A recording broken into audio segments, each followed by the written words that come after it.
Le saint épéiste mourut en se sacrifiant pour vaincre les 6 dragons. Mais quand les héros tombent, les légendes renaissent. Son âme décida de ne pas abandonner jusqu'au bout, puis il se réveilla 100 ans plus tard. Il renaît maintenant pour terminer ce qu'il a commencé, pour débarrasser le monde de ses plus grands ennemis. Même la mort ne l'a pas arrêté. Un homme forgé par la mort est né de nouveau, peut-il apporter la paix finale? Découvrons-le. Cette histoire commence dans une ville à moitié détruite. Le ciel était rempli de créatures ailées, de dragons, et le sol de monstres. Les gens qui ont essayé de les combattre ont subi de grandes pertes. Un seul coup du dragon noir, Vitra, a arrêté 90% de la force d'attaque de leur base. Ils commençaient déjà à se demander si c'était la fin, et le dragon l'a confirmé, leur ordonnant à tous de disparaître. Vacher a libéré un puissant flux d'énergie chargé d'étincelles de sa bouche, et les gens se sont couverts la tête d'horreur. Et puis leur protecteur est apparu devant eux, dispersant l'énergie d'un coup d'épée. C'était le saint épéiste, Agito. Il leur a dit qu'ils avaient travaillé dur et qu'ils devraient lui laisser le reste. Il était une fois, dans les années 1900, des portails ont commencé à apparaître partout dans le monde, et de là sont venus 6 dragons avec leur armée, qu'ils ont dû combattre. L'humanité n'a eu d'autre choix que de leur résister sans aucune connaissance. Mais quand la bataille a commencé, les gens ont pu utiliser la magie. Mais trop de vies étaient sacrifiées pour vaincre une armée de monstres. La bataille finale était sur le point de commencer. Omusaki Yumi est arrivé sur les lieux de la bataille, et le commandant a deviné ce que signifiait le fait qu'ils étaient tous les deux là. Après avoir repris son souffle, elle s'est retournée et a dit qu'il avait vaincu tous les autres dragons. Seul le dragon noir, Vitra, restait. Elle a ressenti une vive douleur et est tombée à genoux, disant que tout le monde était déjà à sa limite. Ses camarades ressentaient maintenant aussi une douleur terrible. Le seul qui pouvait se battre était Agito. Le commandant a dit qu'il n'avait pas d'autre choix que de lui faire confiance. Et pendant ce temps, Vitra a dit qu'il semblait que les autres dragons avaient été vaincus. Va-t-il le défier en utilisant uniquement ses compétences à l'épée? Et Geto lui a dit avec assurance que ce n'était pas que des compétences à l'épée. Il utiliserait toute sa force pour le détruire. Yumi a dit que tous les humains ont une énorme quantité de pouvoirs magiques cachés, mais sa magie n'est pas suffisante pour même un sort de débutant. Il n'est tout simplement pas capable de lancer de la magie. C'est pourquoi il l'a inventé. Le pouvoir magique infini contenu dans son épée est la technique de l'épée de style Eken. Il a utilisé sa capacité et a décidé de commencer le combat en premier, et le dragon l'a traité de fou et lui a ordonné de se transformer en poussière.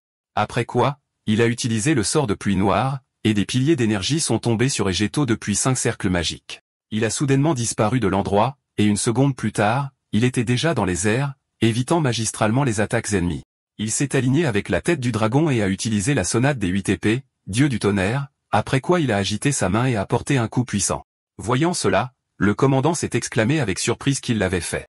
Il ne s'attendait pas à une telle puissance de la part d'une personne qui ne possède pas de magie. Du sang coulait sur le visage de Vitra, mais il s'est rapidement évaporé, et il a dit qu'il avait tout compris. Quel genre de choses inutiles les gens ont-ils faites jusqu'à présent? Un troisième œil a poussé sur son front, puis il a battu des ailes et le tonnerre a éclaté, et le vent ascendant a emporté les maisons déjà détruites. Yumi a décidé d'intervenir et a levé une barrière protectrice, disant à tous les autres de ne pas bouger et de se tenir près d'elle. Et Agito a souri et a noté que c'était la première fois qu'il rencontrait une telle puissance et une telle pression. Il est devenu beaucoup plus sérieux, mais il était également prêt à tout mettre en jeu. Il a fermé les yeux et s'est concentré sur la technique secrète du style des 8 épées, Akatsuki, et a ordonné au dragon d'attaquer. Après cela, ils se sont tous les deux précipités l'un vers l'autre. Agito a porté de nombreux coups comme le dragon, dont un éclair est resté après chaque attaque. Yumi a dit qu'avec cela, il pouvait combattre Vitra sur un pied d'égalité. Akatsuki absorbe et combine les éléments magiques des attributs environnants tout en créant une force explosive. Mais plus il l'utilise, plus sa vie est réduite rapidement. Continuant à maintenir la barrière, elle pensa qu'il y avait aussi une chance qu'elle ne puisse pas se défendre contre un tel sort. Elle doit trouver un moyen avant que le dragon ne la remarque. Pendant ce temps, la bataille entre le saint épéiste et le dragon s'est poursuivie, mais ce dernier s'est figé sur place pour une raison quelconque. Son troisième œil a remarqué un dôme protecteur brillant derrière Agito et a dit que c'était naïf. Ils n'ont pas perdu espoir jusqu'à la toute fin. La fille a réalisé qu'il les avait remarqués, et Vitra, les traitant d'insectes pathétiques, a créé un cercle magique et a laissé échapper un rugissement, se préparant à attaquer. Agito a compris que si cela ne pouvait être évité, alors tout le monde serait sacrifié. Alors il a décidé de se sacrifier parce qu'il n'y avait pas d'autre choix. Il s'est finalement tourné vers Yumi et lui a dit que c'était la fin. Le reste dépend d'elle. Réalisant ce qu'il allait faire, elle s'est inquiétée, et le dragon à ce moment-là a libéré un puissant flux d'énergie sur Agito, qui s'appelle le livre noir de la mort. Et lui pendant ce temps a utilisé la sonate des 8 épées. Une flamme dorée s'est enflammée derrière lui, et lui, réalisant que c'était la fin de son voyage, s'est précipité vers le rayon de lumière violet avec un cri fort, tendant sa lame. Puis deux puissantes énergies sont entrées en collision et une confrontation a commencé dont le vainqueur serait le plus fort. Remarquant que la flamme dorée approchait, Vetra est devenu nerveux et a souhaité sa mort. Et puis il a été aveuglé par une lueur brillante et une explosion a été entendue dans le ciel d'où une onde de choc est passée. En fin de compte, Agito est sorti victorieux de cette bataille, laissant le dragon noir sans la moitié de son corps. Vetra est tombé au sol avec fracas, et Agito l'a suivi. En raison du manque de force, il n'a pas pu atterrir normalement et a commencé à perdre l'équilibre. Puis Yumi l'a attrapé et l'a allongé sur ses genoux, lui disant de ne pas bouger. Il était gravement blessé. Le commandant ainsi que d'autres guerriers se sont approchés de lui et ont demandé avec surprise, « L'a-t-il fait ?» Il a repris son souffle et lui a dit que le noyau était détruit. Il ne se réveillerait plus. Après ces paroles, des cris joyeux ont été entendus, et le commandant a essuyé ses larmes. Réalisant que l'humanité était toujours capable de survivre, Yumi a commencé à le soigner et soudain, la voix de Vetra s'est fait entendre appelant Agito pathétique. Il a rapidement regardé autour de lui, et comme les autres étaient toujours heureux et que la fille continuait à le soigner, il s'est redressé et s'est demandé si cette voix n'était entendue que par lui.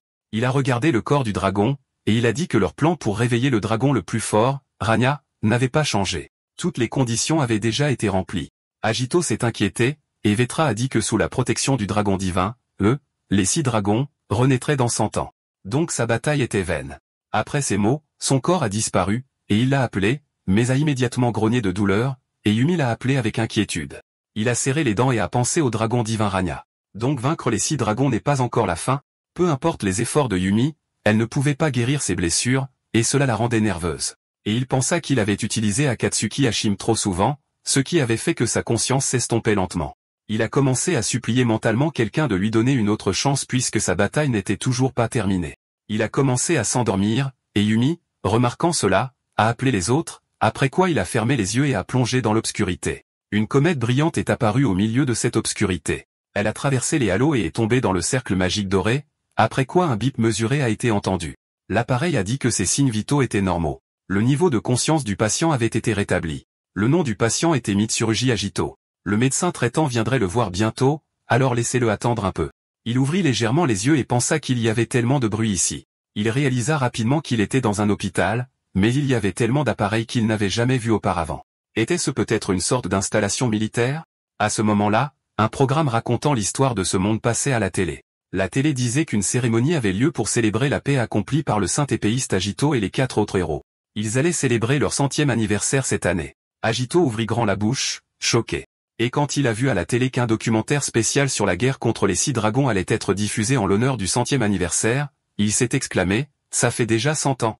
Il commença à chercher quelqu'un qui pourrait lui expliquer toute cette situation. Puis son regard se posa sur le miroir, et il vit une personne complètement différente dans le reflet et se demanda s'il ne s'était pas réincarné. Que se passe-t-il? La télé a diffusé des nouvelles urgentes. Le présentateur a dit aux téléspectateurs que des portails avaient été activés le mois dernier, et qu'aujourd'hui, plus de 50 nouveaux portails avaient été confirmés comme étant activés à partir des tremblements de terre magiques anormaux qui se produisent constamment dans divers endroits. Parmi les citoyens, il y a aussi des rumeurs selon lesquelles il pourrait s'agir du retour des 6 dragons. La guilde des mages est en état d'alerte maximale. À cause de cela, Agito pensa, il se souvenait des paroles de Vetra à propos de leur retour. Il ne sait pas pourquoi il a réussi à se réincarner, mais c'est sa chance. Si les 6 dragons sont déjà nés de nouveau, alors l'arrivée de Rania sera bientôt. Mais il ne pense pas que tout se passera selon leur plan. Il va absolument empêcher l'éveil de Rania. Après être rentré chez lui, il s'est renseigné sur le type dans le corps duquel il s'est retrouvé. C'est un étudiant de l'école de magie, il a perdu ses parents dans sa petite enfance, il vit seul. Mais malgré cela, son nom est trop similaire au sien. Il voulait parler le plus tôt possible à la guilde des mages de cette époque des 6 dragons et de Rania, puis une canette de soda attira son attention. Il plaça sa main sur le pommeau de son épée, se concentra, puis fit un mouvement rapide et remit l'épée dans son fourreau, et la canette de soda fut coupée en plusieurs morceaux. Après avoir testé sa force, il décida de passer à l'action. Alors qu'il marchait dans la rue, il remarqua un grand écran qui diffusait actuellement une conférence de presse de la guilde des mages. Les journalistes se sont renseignés sur la cause de l'activation du portail. Ils ont entendu dire que le nombre de monstres avait augmenté. Le chef de la guilde n'a pas commenté ces questions et a dit qu'ils enverraient des mages de haut rang, y compris de rang S, dans divers endroits afin de maintenir l'ordre public. Un monstre puissant est peut-être né de l'autre côté du portail. Ils font également de leur mieux pour en trouver la raison. Agito a noté qu'il a formulé ses réponses si clairement. Il semble que les guildes de cette époque soient assez puissantes. Cependant, il ne veut pas que son existence soit connue des dragons. Il va aller à la guilde maintenant et expliquer la situation actuelle. Jusqu'à ce qu'il puisse saisir les mouvements de l'ennemi, il est préférable pour lui de vivre la vie d'Agito Mitsurugi. Bientôt, il atteignit l'endroit où il étudie, l'Académie de magie de Kagura. Il pensa qu'il avait eu la chance de se réincarner dans le corps d'un étudiant. Dans cet endroit, il peut facilement obtenir des informations. Et si les choses se passent bien, il pourra établir des contacts avec les guildes et les hauts fonctionnaires. Et surtout, il a besoin d'alliés forts pour combattre les 6 dragons. S'il y a des étudiants talentueux ici, il devrait tout leur expliquer. Quand il se dirigea vers la cour principale de l'académie, il vit un étudiant lancer un sort de boule de feu. Il tendit les mains vers l'avant et lança une petite boule de feu sur un mannequin, et le professeur le félicita, disant qu'il était devenu un peu plus fort. Maintenant, il peut devenir Ranbei. L'étudiant était ravi, mais Agito était choqué. En regardant les autres dont les sorts n'étaient pas aussi grands qu'il y a 100 ans, il n'en croyait pas ses yeux. Ils étaient tous trop faibles. Et c'est le niveau d'un mage moderne. C'est en dessous du niveau d'une recrue d'autrefois. Il trouva sa salle de classe et pensa que c'était mauvais. Comment peut-il trouver des alliés forts ici? Mais tout d'abord, il doit bien évaluer la situation et ensuite décider quoi faire ensuite. Dès qu'il entra dans la salle de classe, un type nommé Ibayuki, une brute locale, l'interpella et lui demanda s'il s'était rétabli. N'est-ce pas? Il était inquiet parce qu'il était à l'hôpital depuis un mois. Lui et ses amis se sont approchés de lui et ont dit que quand il est parti, il ne savait pas qui utiliser comme jouet. Après ces mots, il a ri à haute voix, et le reste des étudiants dans la salle de classe sont devenus nerveux. Agito a eu peur pendant une seconde. Il pensait déjà que sa véritable identité avait été révélée. Pourtant, il est embarrassé par ce nom, mais il doit faire semblant d'être Mitsurugi Agito. Il s'excusa auprès de la brute et dit qu'il était à l'hôpital et qu'il avait en quelque sorte oublié certaines choses. Qui sont-ils? À cause de cela, les brutes se sont fâchées et Yuki l'a attrapé par le col, le tirant plus près et lui a demandé si un idiot de rang F avait tout oublié. Il a dit son nom au rang A, puis lui a donné un coup de pied dans la poitrine, le faisant tomber. Maintenant, il comprend ce qui se passe ici. Yuki l'a traité d'ordure et a dit qu'il agissait comme un fou. Pendant ce temps, le reste des étudiants a commencé à chuchoter. Ils discutaient de Yuki, mais avaient peur de dire quoi que ce soit contre lui juste pour qu'il ne se moque pas d'eux. Pendant ce temps, il remarqua l'arme sur la ceinture d'Agito et dit avec un sourire narquois que les épées dépassées étaient parfaites pour un idiot comme lui. Est-ce qu'il espère qu'il peut faire quelque chose? Devenir un héros comme Saint Agito? Mais c'est impossible. Seul son nom les rend similaires. Il rit à nouveau, et Agito soupira lourdement, disant qu'il avait déjà tout compris. Ce type a été hospitalisé à cause de son intimidation. Il a jeté sa main, s'est levé et a épousseté ses vêtements, disant qu'il avait des choses à faire. Pourquoi n'aiguisait-il pas ses compétences au lieu de faire des choses aussi stupides? Le reste des étudiants est devenu très nerveux. Ils ont tous compris ce qui allait se passer. Yuki s'est littéralement enflammé de rage, et ses amis sont devenus nerveux et ont commencé à avertir Agito qu'il serait à nouveau hospitalisé comme ça. Yuki était tellement en colère qu'il avait l'intention de le tuer et a lancé un sort de feu, ce qui a fait fuir tout le monde dans la classe, mais Agito est resté debout. La brute s'est exclamée que puisqu'il voulait en mourir, il effectuerait son sort et lui a ensuite tiré une boule de feu dessus. Avant que la boule de feu ne puisse s'approcher de lui, il a sorti son épée et l'a balancée en utilisant la technique des 8 épées, frappe tourbillonnante. Yuki a été projeté en arrière de plusieurs mètres et la boule de feu a disparu, ce qui a surpris tout le monde. Se pourrait-il que l'Agito de rang F ait réfléchi la magie qui a presque atteint le rang A? Yuki, pendant ce temps, est tombé au sol avec horreur, a regardé Agito en pensant, ce type est-il vraiment cet Agito? Il s'est convaincu que c'était une sorte d'erreur et s'est exclamé qu'il n'y croyait pas. Après quoi, il a utilisé un sort et était sur le point de frapper, mais une fille est apparue dans le passage qui lui a ordonné de s'arrêter. Elle s'appelle Amazaki Erika. Elle est une descendante du grand héros, Amazaki Yumi, et sa puissance atteint le rang A. Yuki lui lança un regard mécontent, et Agito fut légèrement surpris. Tout le monde dans la classe était très heureux qu'elle soit revenue de l'expédition, et elle a dit à la brute de ne pas utiliser une telle magie à l'intérieur. Il semblait qu'il aimait particulièrement intimider ses camarades de classe. Elle a dissipé sa magie avec un seul coup de son épée et a dit que s'il continuait à le faire, elle agirait différemment. Il n'avait d'autre choix que d'écouter cette fille intimidante et a dit à ses amis de partir. Dès qu'ils ont quitté la salle de classe, elle a soupiré et ses amis ont couru vers elle, commençant à la féliciter pour son retour et lui demandant comment tout s'était passé à l'étranger. Pendant ce temps, Agito, à cause de son nom de famille, pensa, pourrait-il s'agir d'une descendante de Yumi? Peut-être qu'il pourrait parler de la situation à cette fille. Yuki, pendant ce temps, déchargeait ses émotions sur le pauvre arbre et jurait fort parce que ce type l'avait embarrassé. Il a jeté une boule de feu sur l'arbre et a crié qu'il ne lui pardonnerait pas et qu'il le tuerait certainement. Pendant ce temps, non loin de l'école, Odium, l'un des adjoints des 6 dragons, planait dans le ciel. Il est venu ici pour effacer les origines disgracieuses des 4 grands héros, mais ce type l'intéressait. Il a un nom si désagréable, mais il semble avoir attrapé une proie inattendue. Il gloussa et pensa que bientôt, au nom de Ruble, qu'il se rétablirait complètement, lui, Odium, s'en occuperait. Pendant ce temps, Yuki a décidé de provoquer Ejito et Erika en duel après l'école puisqu'il l'avait déshonoré, et ses amis ont demandé avec surprise s'il plaisantait. Non seulement Ejito, mais aussi Erika, qui est une descendante de l'un des 4 héros. Il a demandé, quelle différence cela fait-il? Ceux qui l'ont insulté, il les tuera personnellement. Alors des applaudissements se sont fait entendre à proximité. Odium est descendu vers lui et a dit que sa colère était incroyable. Yuki a demandé qui il était et d'où il venait et a ressenti une forte pression.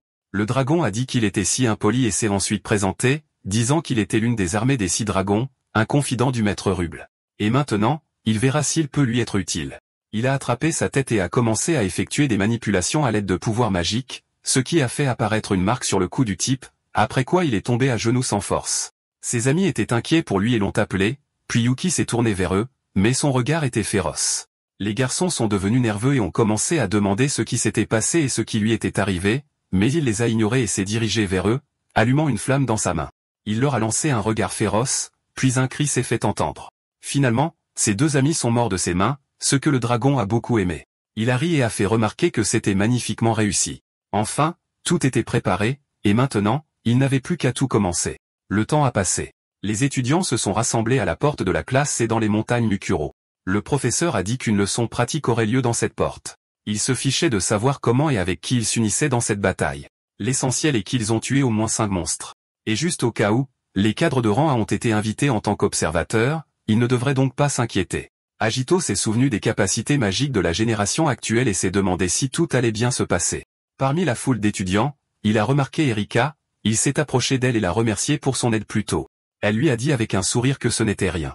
Elle lui avait juste fait un peu peur. S'il avait à nouveau des problèmes, il devait lui dire, et la prochaine fois, elle le frapperait. Il a ri nerveusement et, se souvenant de Yumi, a pensé qu'il était immédiatement évident de qui elle était l'arrière-petite-fille. Erika a dit qu'en outre, ces personnes ne ciblaient que les adversaires faibles, c'est pourquoi elle l'avait affronté. Elle ne pensait pas qu'il avait le courage de l'attaquer. Pour une raison quelconque, il a été légèrement surpris. Il s'est souvenu de ses anciens camarades et s'est rendu compte qu'ils avaient tous vécu de longues et heureuses vies.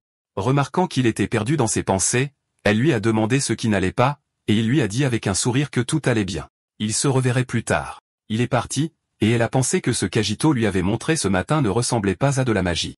Cela ne ressemblait pas à un accident. C'était définitivement une technique d'épée. La boule de feu a été dispersée par l'onde de choc en raison de son énorme vitesse. Même un épéiste de rang S ne pouvait pas faire quelque chose comme ça. Une seule personne pouvait faire quelque chose comme ça. Le légendaire épéiste qui a combattu aux côtés de son arrière-grand-mère, le saint épéiste, Agito. Elle s'est demandé qui était ce Mitsurugi, et il était temps d'entrer dans la porte. Peu de temps après avoir commencé leur voyage à travers la grotte, ils ont rencontré une sorte d'énorme créature mi-ORC, mi-cochon qui les a avertis de son approche avec son cri. Les étudiants l'ont encerclé de tous les côtés et ont commencé à lancer des sorts, mais apparemment, ils ne s'attendaient pas à ce que le monstre ne reste pas bêtement en place et commence à riposter.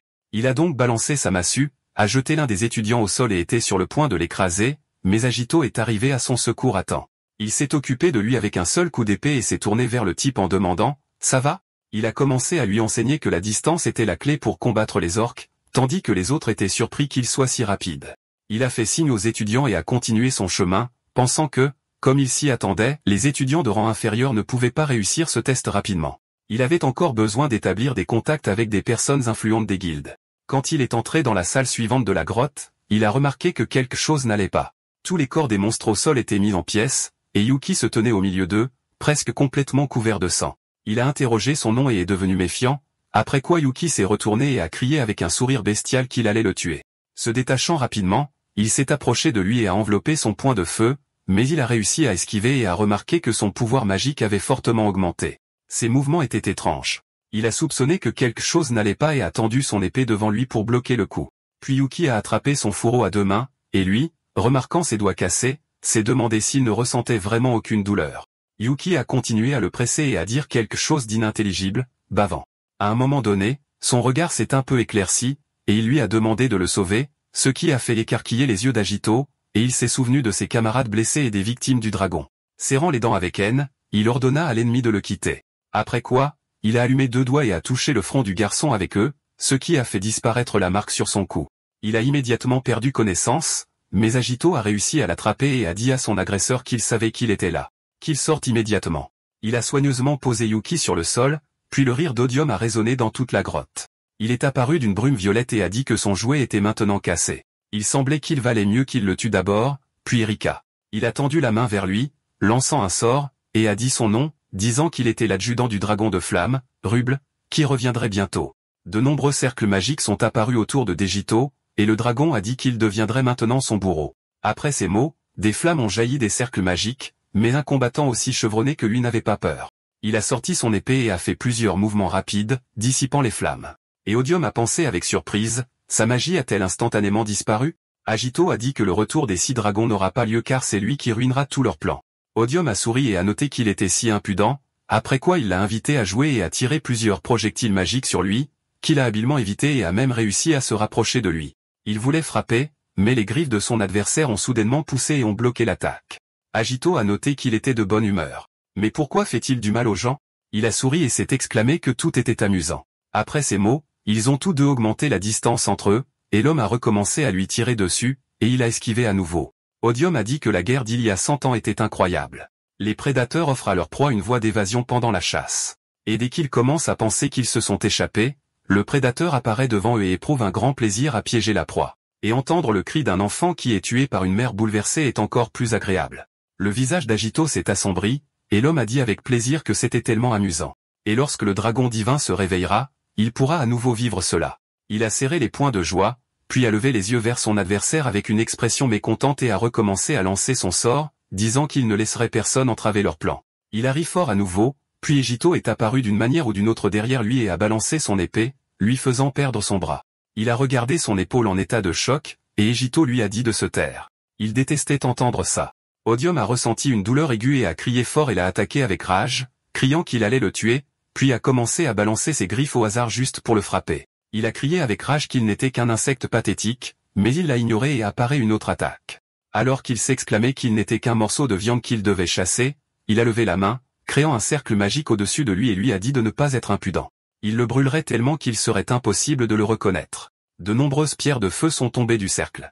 Une pluie de météores particulière a commencé. Le sort est tombé sur toute la salle, et Egeto a pensé qu'il allait détruire cette porte. Puisqu'il ne lui laissait pas le choix, il a décidé d'utiliser la technique des 8 lames. Faisant quelques mouvements rapides, il a jeté les météorites, et l'un des coups a juste touché l'ennemi. Il a été projeté, mais cette technique lui semblait familière, après quoi toutes les météorites ont été réduites en petits morceaux. Et Odium lui-même est tombé au sol avec un rugissement, se relevant lentement. Il a dit avec un sourire qu'il reconnaissait cette technique, mais ses souvenirs sont désagréables. Lorsque l'armée de Ruble a été vaincue, quelqu'un a utilisé exactement cette technique. Cette personne était le saint épéiste, Agito. Il a entendu dire qu'il était mort à la guerre. Maintenant, il semble qu'il se soit réincarné. Agito a demandé s'il devait même répondre à quelqu'un qui était sur le point de perdre la tête. Odium serra les dents, puis, pour une raison quelconque, rit et se prit la tête, disant que le saint épéiste Agito était une personne si malchanceuse, et pourtant il était là. Son destin est-il donc de mourir à nouveau? Mais cette fois, il défiera le destin. Il ouvrit grand les yeux et se prit la tête, ressentant une forte douleur, et Agito se méfia. Des tentacules ont commencé à pousser à la place de son bras arraché, ses dents sont devenues plus pointues et son corps a grandi. Il a dit que le jour du réveil du dieu dragon viendrait bientôt, et qu'il gagnerait alors un nouveau pouvoir. Une immense ombre grandit sur Agito. Odium s'est transformé en demi-dragon et a poussé un fort rugissement qui a secoué toute la grotte, faisant tomber des pierres du plafond. Agito couvrit son visage du vent qui se levait soudainement, après quoi Odium fit un pas vers lui et rit, lui disant de regarder. C'est la bénédiction du dieu dragon. Quel désespoir va-t-il lui montrer maintenant? Agito a noté qu'il lui a finalement montré ce qu'il cachait. Mais maintenant qu'il connaît sa véritable identité, il doit le détruire. Après que son adversaire ait poussé un fort rugissement, les autres étudiants ont ressenti les tremblements et sont devenus très nerveux, mais Erika a ressenti une magie très familière. Elle a ordonné à tout le monde de partir immédiatement et a couru vers la source de la magie, pensant que c'était ça. L'énergie est trop puissante. Elle doit aller plus loin dans la grotte. Quand elle est arrivée sur les lieux, elle a trouvé Agito et un monstre inconnu. Elle regarda sa camarade de classe et se demanda avec surprise, pourquoi est-il ici? Odium, pendant ce temps, agita sa main, laissant de profondes marques de griffes sur le sol, et Agito avait déjà réussi à se placer derrière lui. Erika et le monstre ont été surpris par ses mouvements, et une coupure est apparue sur la joue de ce dernier. Immédiatement après cela, de nombreuses blessures profondes sont apparues sur son corps, le faisant crier fort. Agito a dit que c'était une telle déception. Il était si grand, mais il couine comme une fille. Odium a dit avec un sourire narquois qu'il plaisantait, après quoi toutes les coupures ont commencé à guérir rapidement. Et Erika a été surprise de penser, vient-il de se moquer de lui? Agito a soupiré d'agacement, et son adversaire lui a rappelé qu'il avait la bénédiction du dieu dragon, et que les tours comme les techniques d'épée ne fonctionneraient pas sur lui. Après avoir dit cela, il a commencé à tirer des projectiles magiques sur Agito, mais, bien sûr, aucun d'eux ne l'a touché. Et Erika, pendant ce temps, réalisa que ce monstre est trop fort. Il a certainement une force de rang S. Odium croisa les bras puis disparut de l'endroit et apparut soudainement devant Agito, qui sortit immédiatement son épée pour bloquer. Il l'a regardé et a pensé que la bénédiction du dieu dragon était trop forte pour la classe d'adjudant. Après sa frappe, il a sauté sur le côté et le monstre a commencé à le presser, disant qu'il était une personne du passé et qu'il n'avait pas réussi à ruiner leur plan. Il est mort en pensant qu'il avait sauvé le monde, mais tout s'est avéré complètement différemment. Ce n'est qu'un héros stupide. Remarquant qu'il commençait à être touché, Erika l'appela avec inquiétude, mais la voix d'Odium la couvrit. Il a mis plus de force dans sa main et s'est exclamé que le monde qu'il voulait sauver n'existait plus. Même s'il était sur le point de le frapper, Agito est resté là sans bouger. Juste au moment où sa griffe était sur le point d'atteindre son visage, il a balancé sa main, la coupant, puis une large et profonde coupure est apparue sur le corps du monstre. Il cracha du sang et dit, choqué, que c'était impossible. Il a essayé de se soigner, mais s'est rendu compte qu'il ne pouvait pas. Sa régénération ne pouvait tout simplement pas suivre. Il tomba à genoux de douleur, et Agita marcha vers lui en disant qu'il avait raison. Il n'est pas un héros ou quoi que ce soit. Beaucoup de ses amis sont morts dans cette guerre. Cependant, la paix qu'ils ont gagnée a duré 100 ans, et cette fois, elle durera éternellement. Pour le bien de ses amis et de leurs descendants, cette fois, il sauvera le monde pour toujours. Le monstre gloussa et dit que c'était naïf puis se précipita vers lui, mais il l'arrêta de sa main nue. Il serra les dents et pensa nerveusement que c'était tout simplement impossible, puis cria avec rage qu'il ne voulait pas perdre contre un perdant comme lui, une personne qui était censée mourir. Il a soudainement augmenté de taille et a dit avec un sourire qu'il ne perdrait certainement pas contre quelqu'un comme lui. Mais avant qu'il ne puisse faire un pas, la lame d'Agito était devant sa poitrine. Il a utilisé la technique de l'épée à 8 lames, la lune perçante, et s'est jeté en avant, envoyant une onde de choc en forme de cercle sur l'ennemi. De là, du sang a giclé de sa bouche, et son corps s'est couvert de fissures et a commencé à s'effondrer. Sa carapace de monstre s'est décollée de son corps, et tendant sa main vers le ciel, il a appelé son maître, puis a disparu. Dès que le combat fut terminé, Erika courut vers Agito et l'appela d'une voix mécontente, lui ordonnant d'expliquer qui il était. Au même moment, dans la région de Chubu au Japon, quelque part dans la porte de rang à appeler les profondeurs de l'enfer, il y avait une fille nommée Tomarena avec le surnom de Permafrost et la force du rang S. Elle était assise sur le cadavre gelé d'un dragon et parlait à quelqu'un. Elle a dit qu'elle informerait le maître de guilde que le lieutenant de l'armée de l'un des 6 dragons aurait été tué. Son interlocuteur a demandé, le retour des 6 dragons aura-t-il donc lieu? Leur prédiction était correcte. Si ce n'est pas le rang S, alors il y a une réinvasion. Elle a soupiré et a demandé, maintenant, elle doit découvrir l'emplacement des 6 dragons. Elle veut aussi demander plus d'aide. Maintenant, elle n'a plus de jours de congé du tout. Il lui a dit de ne pas s'inquiéter. Il a déjà trouvé un candidat. Son nom est Mitsurugi Ejito. C'est lui qui a tué l'adjudant de Ruble qui s'appelle Odium. Elle regarda ces informations et demanda, incrédule, l'a-t-il tué? Elle leva les yeux vers son camarade de rang S nommé Riku Udo, Perrin, et il dit que c'était impossible. Il n'avait aucun pouvoir magique, mais il maniait une épée, alors il s'en est occupé tout seul. Il doit y avoir une sorte d'erreur. Leur patron a dit que n'importe lequel d'entre eux pouvait vérifier si ses pouvoirs étaient réels ou non. Qu'ils voient par eux-mêmes s'il était vraiment si fort, alors il leur permettrait de l'inviter à Séraphim. Riku prit une profonde inspiration et dit qu'il le ferait, et Rina s'occuperait du rapport. Elle lui a dit avec déplaisir d'admettre qu'il ne voulait tout simplement pas l'écrire, mais il n'a pas donné de réponse car il a remarqué de nombreux petits dragons dans le ciel et a dit que le nettoyage n'était pas encore terminé. Tendant sa main, il utilisa sa magie du tonnerre et plusieurs poteaux électriques jaillirent dans le ciel, faisant frire les dragons, et il dit qu'il avait hâte de voir à quel point ce Mitsurugi était cool. Quelque temps s'est écoulé après leur retour à l'école, Agito a tout raconté à Erika. Après avoir appris la vérité, elle s'exclama avec surprise. En d'autres termes, il est le saint épéiste Agito, et les 6 dragons se préparent à réveiller le dieu dragon? Il l'a confirmé, et elle s'est pris la tête en disant que c'était juste fou. Elle pensait que c'était une mauvaise blague, mais sa compétence à l'épée est au niveau d'un mage de rang S, et elle n'a pas d'autre explication à cela à moins qu'il ne soit le saint épéiste, Agito lui-même. Elle a soupiré lourdement et a dit qu'elle le croyait, mais à une condition. Elle participe également à la bataille contre les 6 dragons.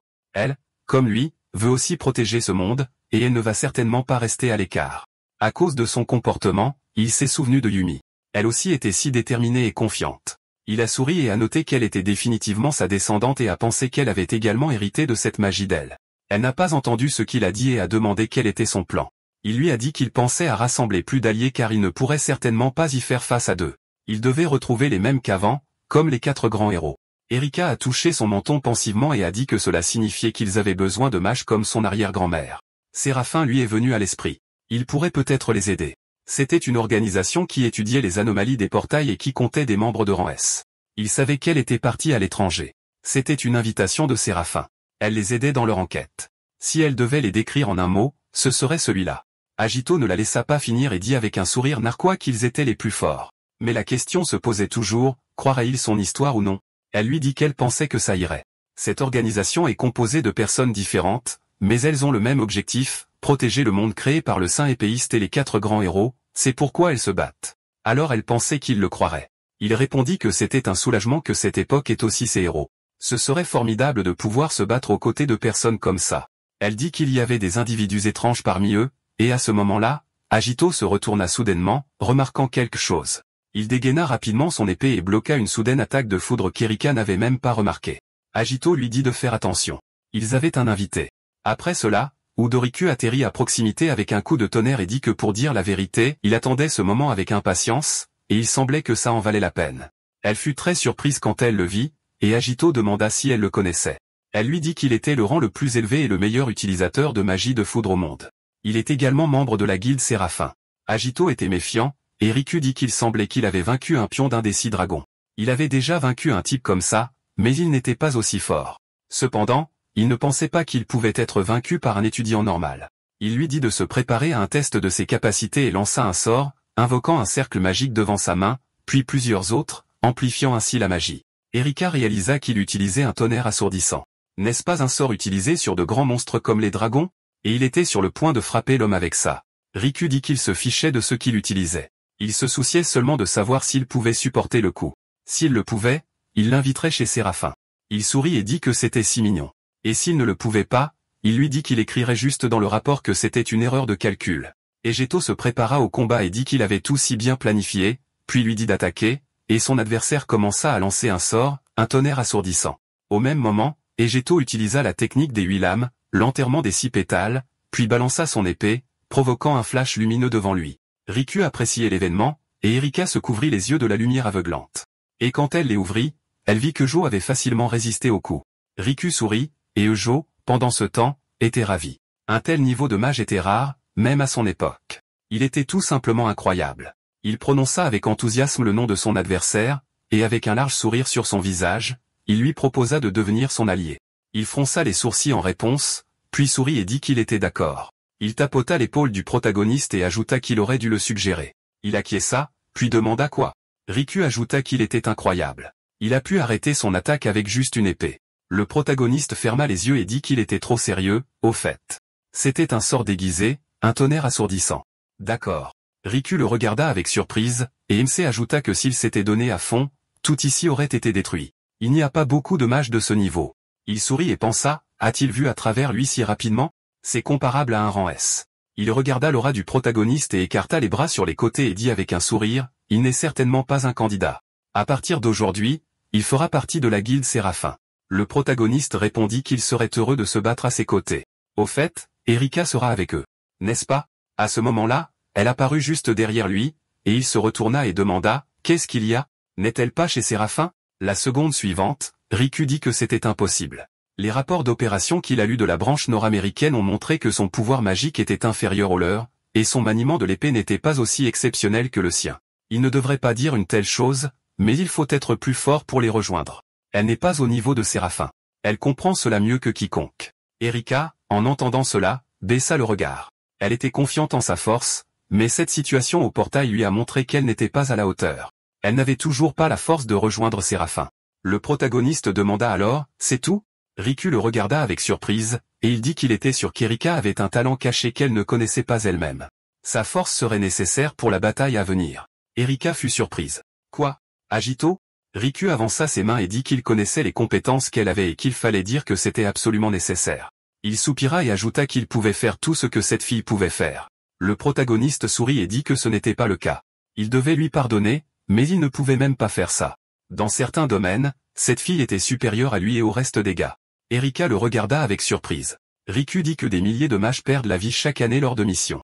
Bien que 100 ans se soient écoulés depuis la guerre, les portails et les monstres n'ont pas disparu. Même si le saint épéiste et les 4 grands héros ont vaincu les 6 dragons, À chaque exploration ou bataille, quelqu'un perd la vie. Tant qu'il y a des rangs S, les débutants ne meurent pas comme ça. Il fronça les sourcils et serra le poing et ajouta que c'était pour cela que Séraphin avait été créé. Sachant tout cela, il recommande toujours Erika. Le protagoniste confirma cela et ajouta que les talents de cette fille étaient au niveau du rang S. Elle sera utile à Séraphin. Elle lui demanda d'attendre. Riku avait raison. Elle doit encore perfectionner ses compétences à l'école. À ce moment-là, Rina s'approcha d'eux et fit remarquer que c'était vrai. Talent caché? Si elle avait vraiment ce genre de pouvoir, ils en auraient vu des indices dès le début. Erika fut surprise par son arrivée. Riku, mettant ses mains sur ses hanches, demanda pourquoi elle était ici. Elle répondit qu'elles étaient de vieilles connaissances. MC, la regardant, pensa, un autre Séraphin? Cette fille doit être talentueuse aussi. Rina l'a regardé et a demandé s'il insistait toujours pour Erika. Ils seront 4 à participer à la prochaine mission de recherche. Elle devrait le laisser lui enseigner la modestie. Riku a agité la main et lui a dit de ne pas le faire. C'était trop compliqué. Puis le protagoniste a dit que c'était vrai. Il y a un moyen bien plus rapide. Que diriez-vous d'un duel à 2 contre 2? Demanda Erika. Des duels? La seconde suivante, ils ont libéré leur aura et elle a dit qu'ils les sous-estimaient. Ils ne savaient même pas à quel point ils étaient forts. MC a souri et a dit, bien sûr, ils le savaient. Et elle a dit, d'accord. Mais ils utilisaient le terrain d'entraînement de leur guide pour cela. Si un rang S se battait de toutes ses forces, la zone qu'ils utilisaient serait certainement endommagée. Riku a ajouté, c'était juste son truc. Peu importe s'il s'agissait d'un duel ou de quelque chose comme ça. Il voulait juste combattre ce type. Sur ce, il a contracté les poings, et le protagoniste a ajouté sans se retenir. Riku a proposé de montrer toutes ses compétences. Erika a interpellé le protagoniste, et il a dit que c'était bon. Elle était bien plus forte qu'il ne le pensait.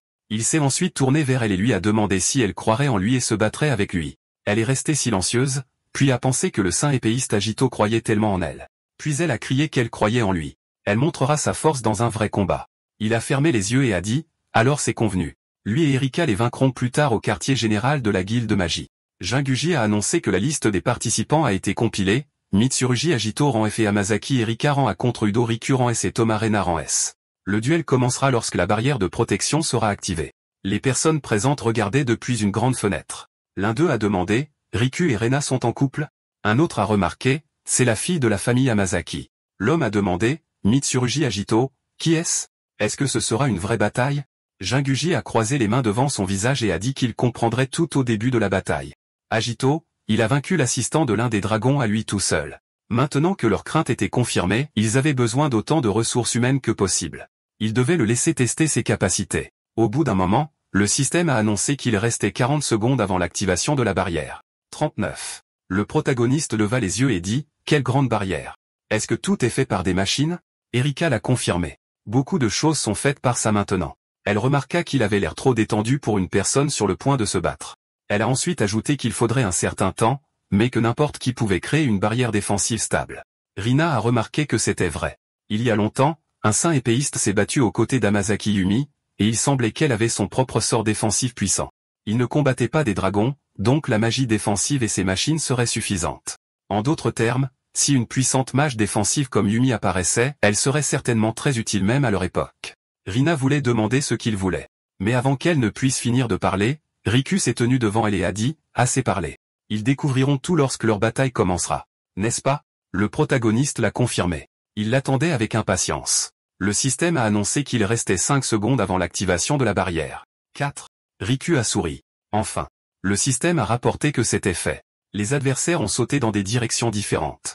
Et la seconde suivante, Riku a concentré l'énergie dans sa main, créant un symbole magique, et il a utilisé une capacité appelée fin du monde.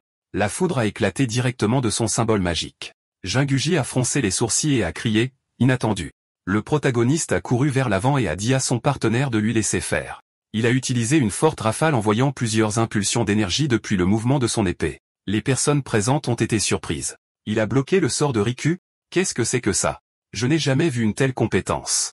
La seconde suivante, Riku était très proche du protagoniste et a pointé l'épée du roi du tonnerre vers l'avant, mais le protagoniste a tenu son épée devant lui, bloquant son attaque, et a crié, waouh.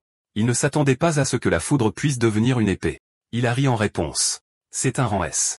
Il peut tout faire. Il a de nouveau balancé l'épée de tonnerre. MC esquiva et recula. Riku a ri, et Rina a concentré l'énergie dans sa main, créant un symbole magique, et a utilisé la danse de la lance de glace.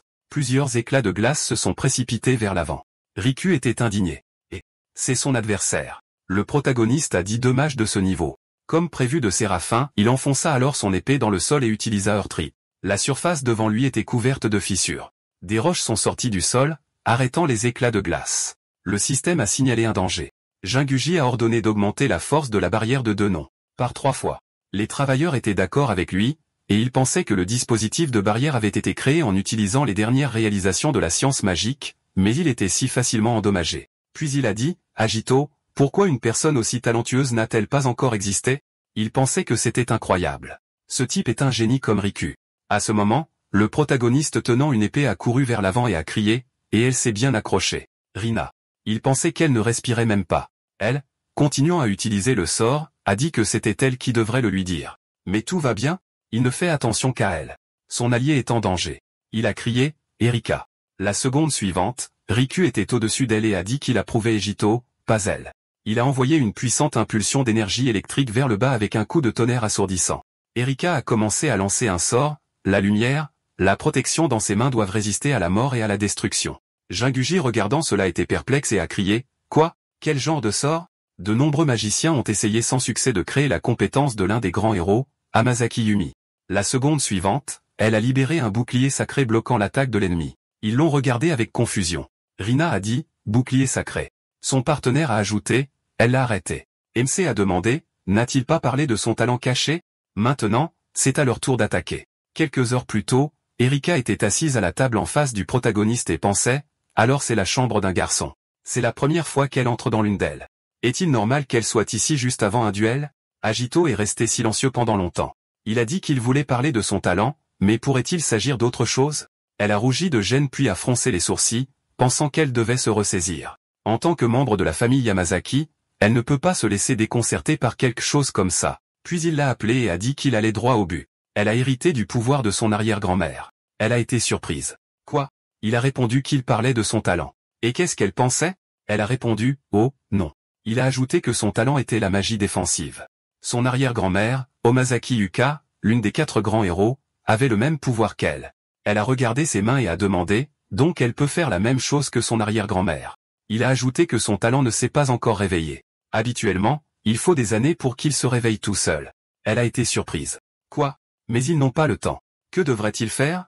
Puis le protagoniste s'est tenu derrière elle, et elle l'a appelé avec surprise.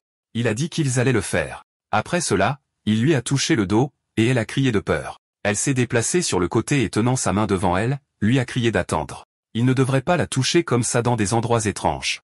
Il s'est excusé auprès d'elle, et elle a demandé, allait-il vraiment juste la toucher? Vrai? Il l'a confirmé puis a appuyé sur les endroits nécessaires sur son corps. La seconde suivante, une aura a jailli de son corps, et elle a demandé avec surprise. Quoi? Son corps. MC a expliqué qu'il avait activé sa magie. Maintenant, elle sera capable d'utiliser la plupart de la magie défensive. Mais ce n'est que pour un moment. Afin de maîtriser elle-même la magie, elle doit s'entraîner. Ce sera un entraînement très difficile. Elle a accepté et a dit qu'elle était prête. Et lui, souriant, a dit que c'était une bonne réponse. Alors il devrait aller achever ces deux-là. Dans le présent, l'observateur de la bataille a crié que c'était incroyable. Elle a arrêté la technique la plus puissante de Riku. Jinguji, qu'est-ce que cela signifie? Il s'est levé de son siège et a pensé, une candidate de Séraphin qui n'a pas assez de qualifications, c'était la caractéristique d'Erika. Puis il a ajouté, mais quand même, il a vu du talent en elle. Agito, quelle personne incroyable. Le protagoniste a ensuite dit que la force d'Erika avait été confirmée. Maintenant, c'est son tour. Il s'est redressé jusqu'à la garde de son épée et a utilisé la colère du dieu du tonnerre de la sonate à 8 lames.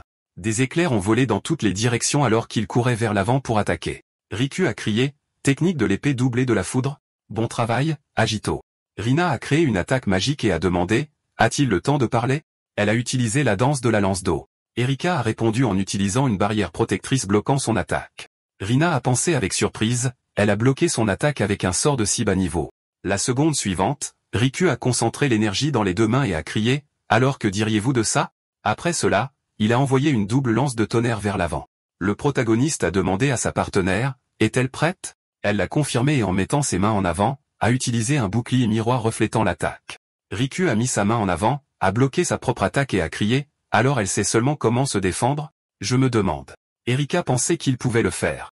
Rina a continué à diriger son attaque sur les adversaires, et Erika, continuant à se défendre, s'est souvenu des instructions du protagoniste. Elle ne devrait pas prendre de plein fouet la force de l'attaque. Elle doit la dévier. Se concentrer sur le renforcement de certaines zones, et ensuite ils peuvent gérer les rangs S.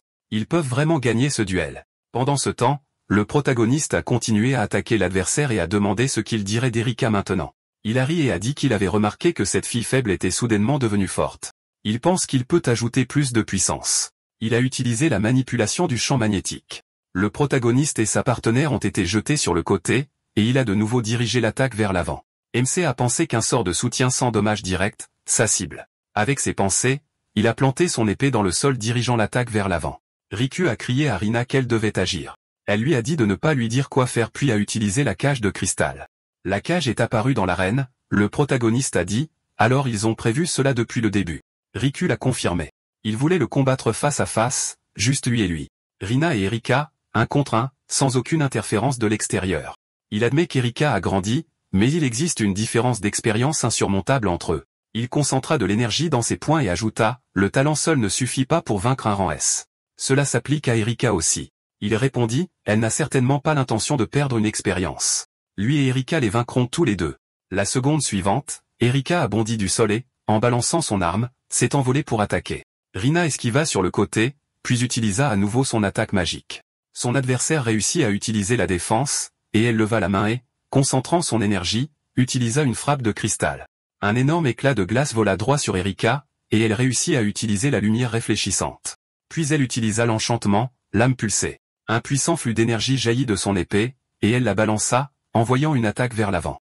Rina l'ayant esquivé pensa, je vois. Toutes les attaques inférieures à la pleine puissance sont complètement bloquées. Elle est impitoyable avec sa lame. C'est vraiment une bonne épéiste, pas une adversaire facile. Cependant, lorsque l'épée était très proche d'elle, elle déclara qu'elle était encore trop douce.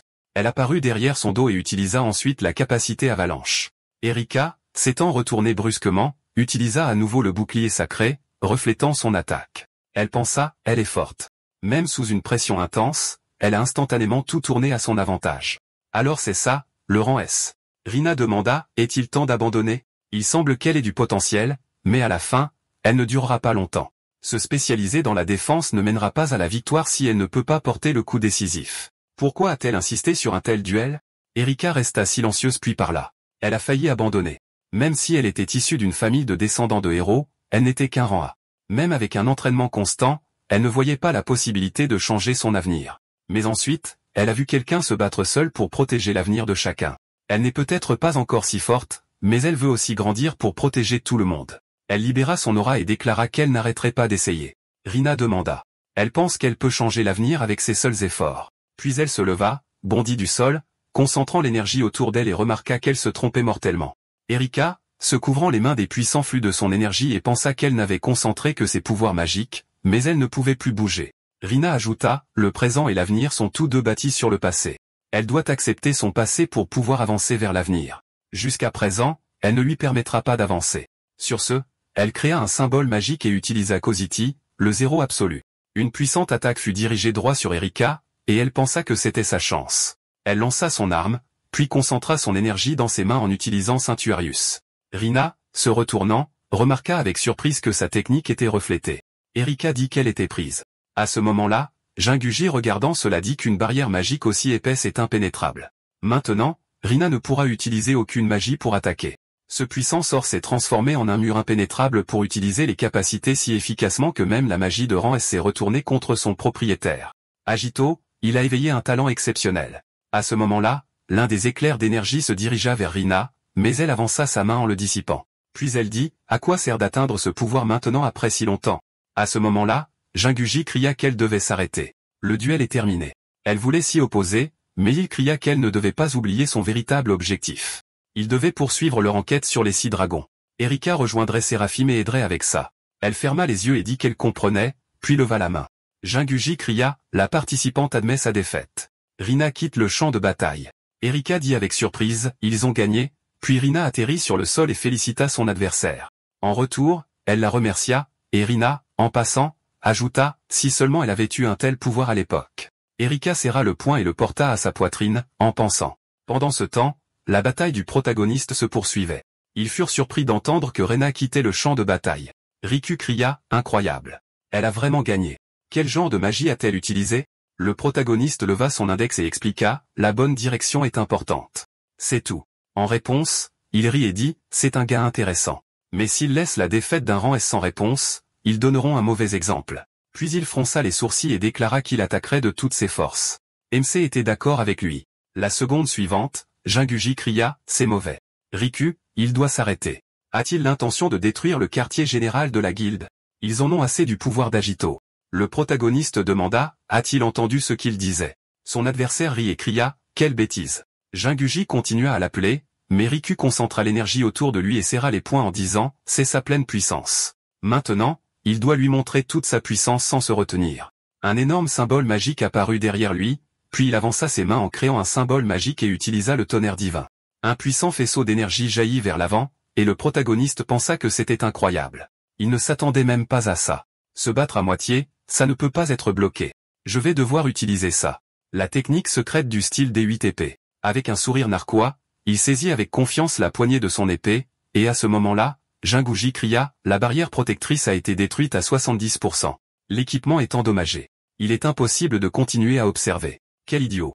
Un puissant faisceau de tonnerre tomba sur le protagoniste, et Riku pensa, qu'est-ce qui se passe, Agito? Est-ce tout ce qu'il peut faire? Puis il demanda, c'est tout? Puis il fut surpris de voir le protagoniste au centre du faisceau, et il utilisa la technique secrète du style des 8 épées, le retour octuple éclatant.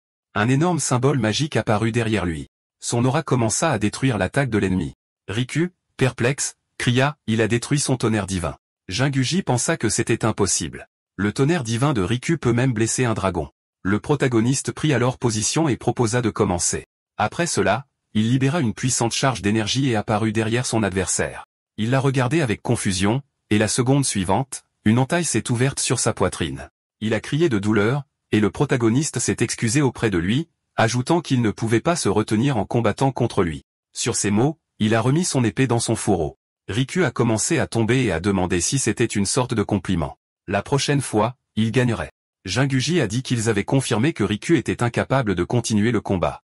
Le vainqueur était Agito. Il a dit que c'était incroyable. Un rang F a vaincu un rang S. Le personnage principal, en regardant sa main, a pensé que le pouvoir du retour octuple brillant avait augmenté. Peut-être que maintenant il peut utiliser cette technique. Après un certain temps, ils se sont retrouvés dans le bureau de Jinguji. Riku a crié à Rena qui le soignait d'être douce, et elle a dit qu'il voulait obstinément quitter la chambre d'hôpital. Maintenant, il devrait endurer ça. Sinon, elle l'endormira avec du froid.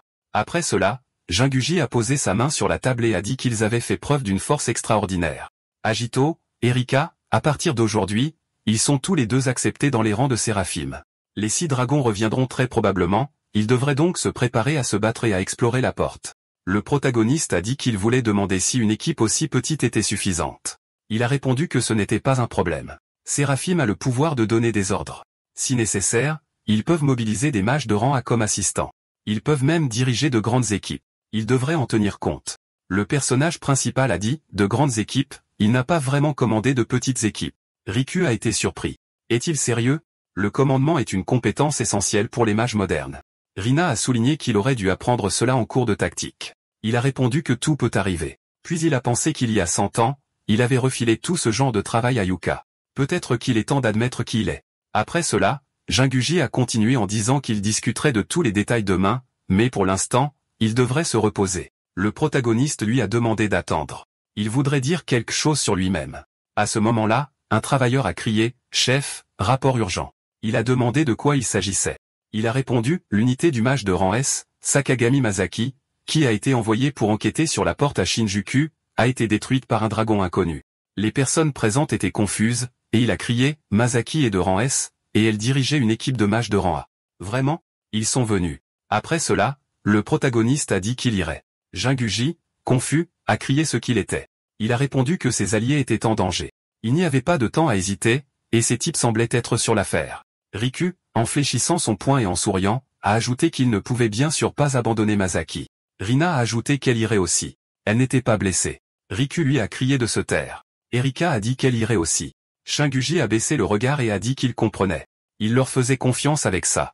Masaki ne savait pas que les 6 dragons s'étaient réveillés. Il devait la sauver. Pendant ce temps, à la porte de classe A, dans les rues de Shinjuku, Rubla rit bruyamment et a demandé ce qui n'allait pas. Les gens?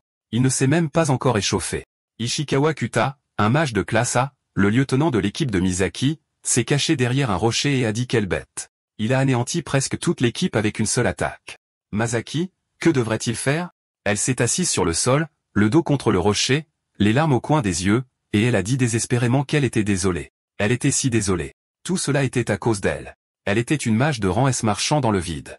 Elle a dit, le grand héros du passé, le saint épéiste Agito a dit, ceux qui mettent leurs camarades en danger ne méritent pas de commander.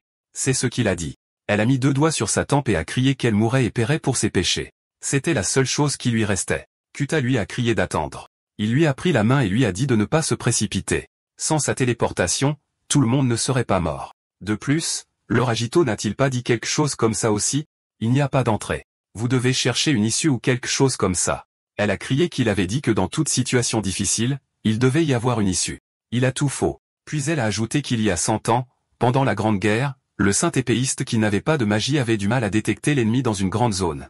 Oh, eh bien sûr, les dragons avaient de la magie et se cachaient en utilisant des artefacts, et personne ne pouvait les détecter. À bien y penser, le saint épéiste était tellement cool. Quoi qu'il en soit, les humains avaient des problèmes parce qu'ils ne pouvaient pas détecter les dragons. Et puis le dragon rouge Ruble et ses sbires ont encerclé la ville et ont essayé d'attaquer de tous les côtés. Mais il sait ce qui s'est passé. Le saint épéiste ne pouvait pas détecter l'ennemi avec la magie, mais il a créé une technique d'épée appelée le cri de la lame. N'est-ce pas cool? Il sait à quel point il est rare que quelqu'un crée sa propre technique, et personne ne pouvait faire ça. Grâce à cela, les mages ont résisté au dragon Ruble dans un combat difficile. Mais il y avait 6 dragons, donc les chances étaient minces, peu importe comment vous vous battez. Mais 4 grands héros sont apparus, et leur saint épéiste a vaincu le dragon rouge, tout cela grâce à sa technique. À la fin, il a pu couper la tête du dragon. Je me souviens que l'endroit où cela s'est produit est considéré comme un lieu saint. Il pensait que c'était une sorte de chose effrayante, et puis elle a pensé que c'était vrai. Elle était le chef d'équipe maintenant. Elle devait tenir bon.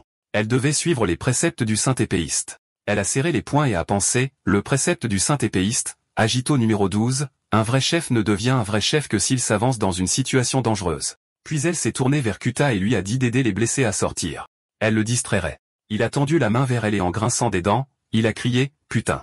Vous ne pouvez pas abandonner le capitaine et vous enfuir. Le dragon a demandé si c'était déjà ça. Il essayait de jouer avec eux pour qu'ils ne meurent pas. La seconde suivante, il créa un symbole magique dans sa bouche. À ce moment-là, Masaki bondit de derrière la pierre. Elle utilisa l'épée dimensionnelle, mais dès que son épée entra en collision avec la peau du dragon, elle se brisa en plusieurs morceaux. Elle cria, confuse, quoi? Ruble, la remarquant, dit, c'est donc elle leur chef. C'est assez courageux d'aller se battre seule, mais elle manque encore d'esprit combatif. Voilà comment attaquer. Sur ce, il créa une fois de plus un symbole magique dans sa bouche et utilisa l'explosion du chaos. L'attaque de feu alla de l'avant, mais la capitaine d'escouade était déjà derrière lui et cria, est-ce tout ce qu'il peut faire? Énorme. Mais sinon, rien de spécial. Il vola après elle et, en souriant, cria, une provocation aussi évidente, mais d'accord. Il libéra du feu. Masaki, volant vers l'avant, baissa les yeux et pensa qu'il y avait plus de victimes qu'elle ne le pensait. Il ne sera pas facile de les évacuer, et en courant ici, elle les met en danger. Et son mana s'épuise rapidement, donc c'est tout ou rien. Elle doit essayer. Puis elle s'arrêta, et le dragon demanda, était-elle fatiguée de jouer avec l'appât? Eh bien, elle devrait essayer de le divertir mieux que ces petits insectes. Elle soupira puis dit, testament du saint épéiste Agito, numéro 3. S'ils veulent créer leur propre technique spéciale, ils ne doivent pas être paresseux et doivent la perfectionner à la limite. Elle créa un symbole magique dans ses mains et utilisa une porte-bisque. Le dragon dont le corps fut aspiré dans l'abysse cria, vient-elle de créer une connexion avec l'espace imaginaire? Et elle pensa, même les mages non spécialisés dans le combat comme elles peuvent gagner s'ils utilisent la magie correctement. Ruble cria, bon sang. Il ne se laissera pas vaincre par un insecte comme elle. La seconde suivante, il disparut, et Masaki étendit ses bras sur le côté et dit qu'elle l'avait fait. Puis elle soupira et s'effondra sur le sol. Kuta courut vers elle et l'appela. Elle fut surprise, Kuta, et les autres aussi. Ne lui avait-elle pas ordonné d'évacuer? Il dit que c'était impossible. Il ne pouvait pas abandonner sa capitaine. De plus, elle ne sait que manipuler l'espace. Alors il se retourna et demanda, où est le dragon? Elle posa ses mains sur sa taille et sourit, disant qu'elle avait utilisé sa technique spéciale, qu'elle avait tout misé, et qu'elle avait réussi d'une manière ou d'une autre. Il fut surpris. Vraiment? Comme on pouvait s'y attendre d'une capitaine. Elle rit maladroitement. Et il demanda, mais quel genre de dragon était-ce au juste? Elle pensa, c'est vrai. Énorme pouvoir magique et écaille violette, tout comme le dragon rouge, Rubal, l'un des 6 dragons que l'humanité a combattu il y a 100 ans. Non. Ce n'est pas possible. Après tout, le saint épéiste l'a tué. La seconde suivante, Kuda, perplexe, demanda qui c'était. Des renforts de la guilde? La capitaine fut surprise, et à ce moment-là, Roubol se tenait derrière elle sous forme humaine. Il utilisa à nouveau la capacité d'explosion du chaos, envoyant des attaques de feu vers l'avant. La capitaine tomba sur ses anciens camarades. Avec le peu de force qui lui restait, elle dit que ce n'est pas possible. Le dragon dit, bon sang, Vitra, seulement parce qu'il avait besoin d'informations. Il lui fit, Rubel, faire semblant d'avoir perdu. Masaki essaya de se relever avec des mains tremblantes et cria qu'elle le savait. Il fut surpris qu'elle le connaisse, mais tant mieux, elle n'avait pas à expliquer. Après cela, il lui marcha sur le dos et lui dit de répondre à une question. Où est le saint épéiste, Agito?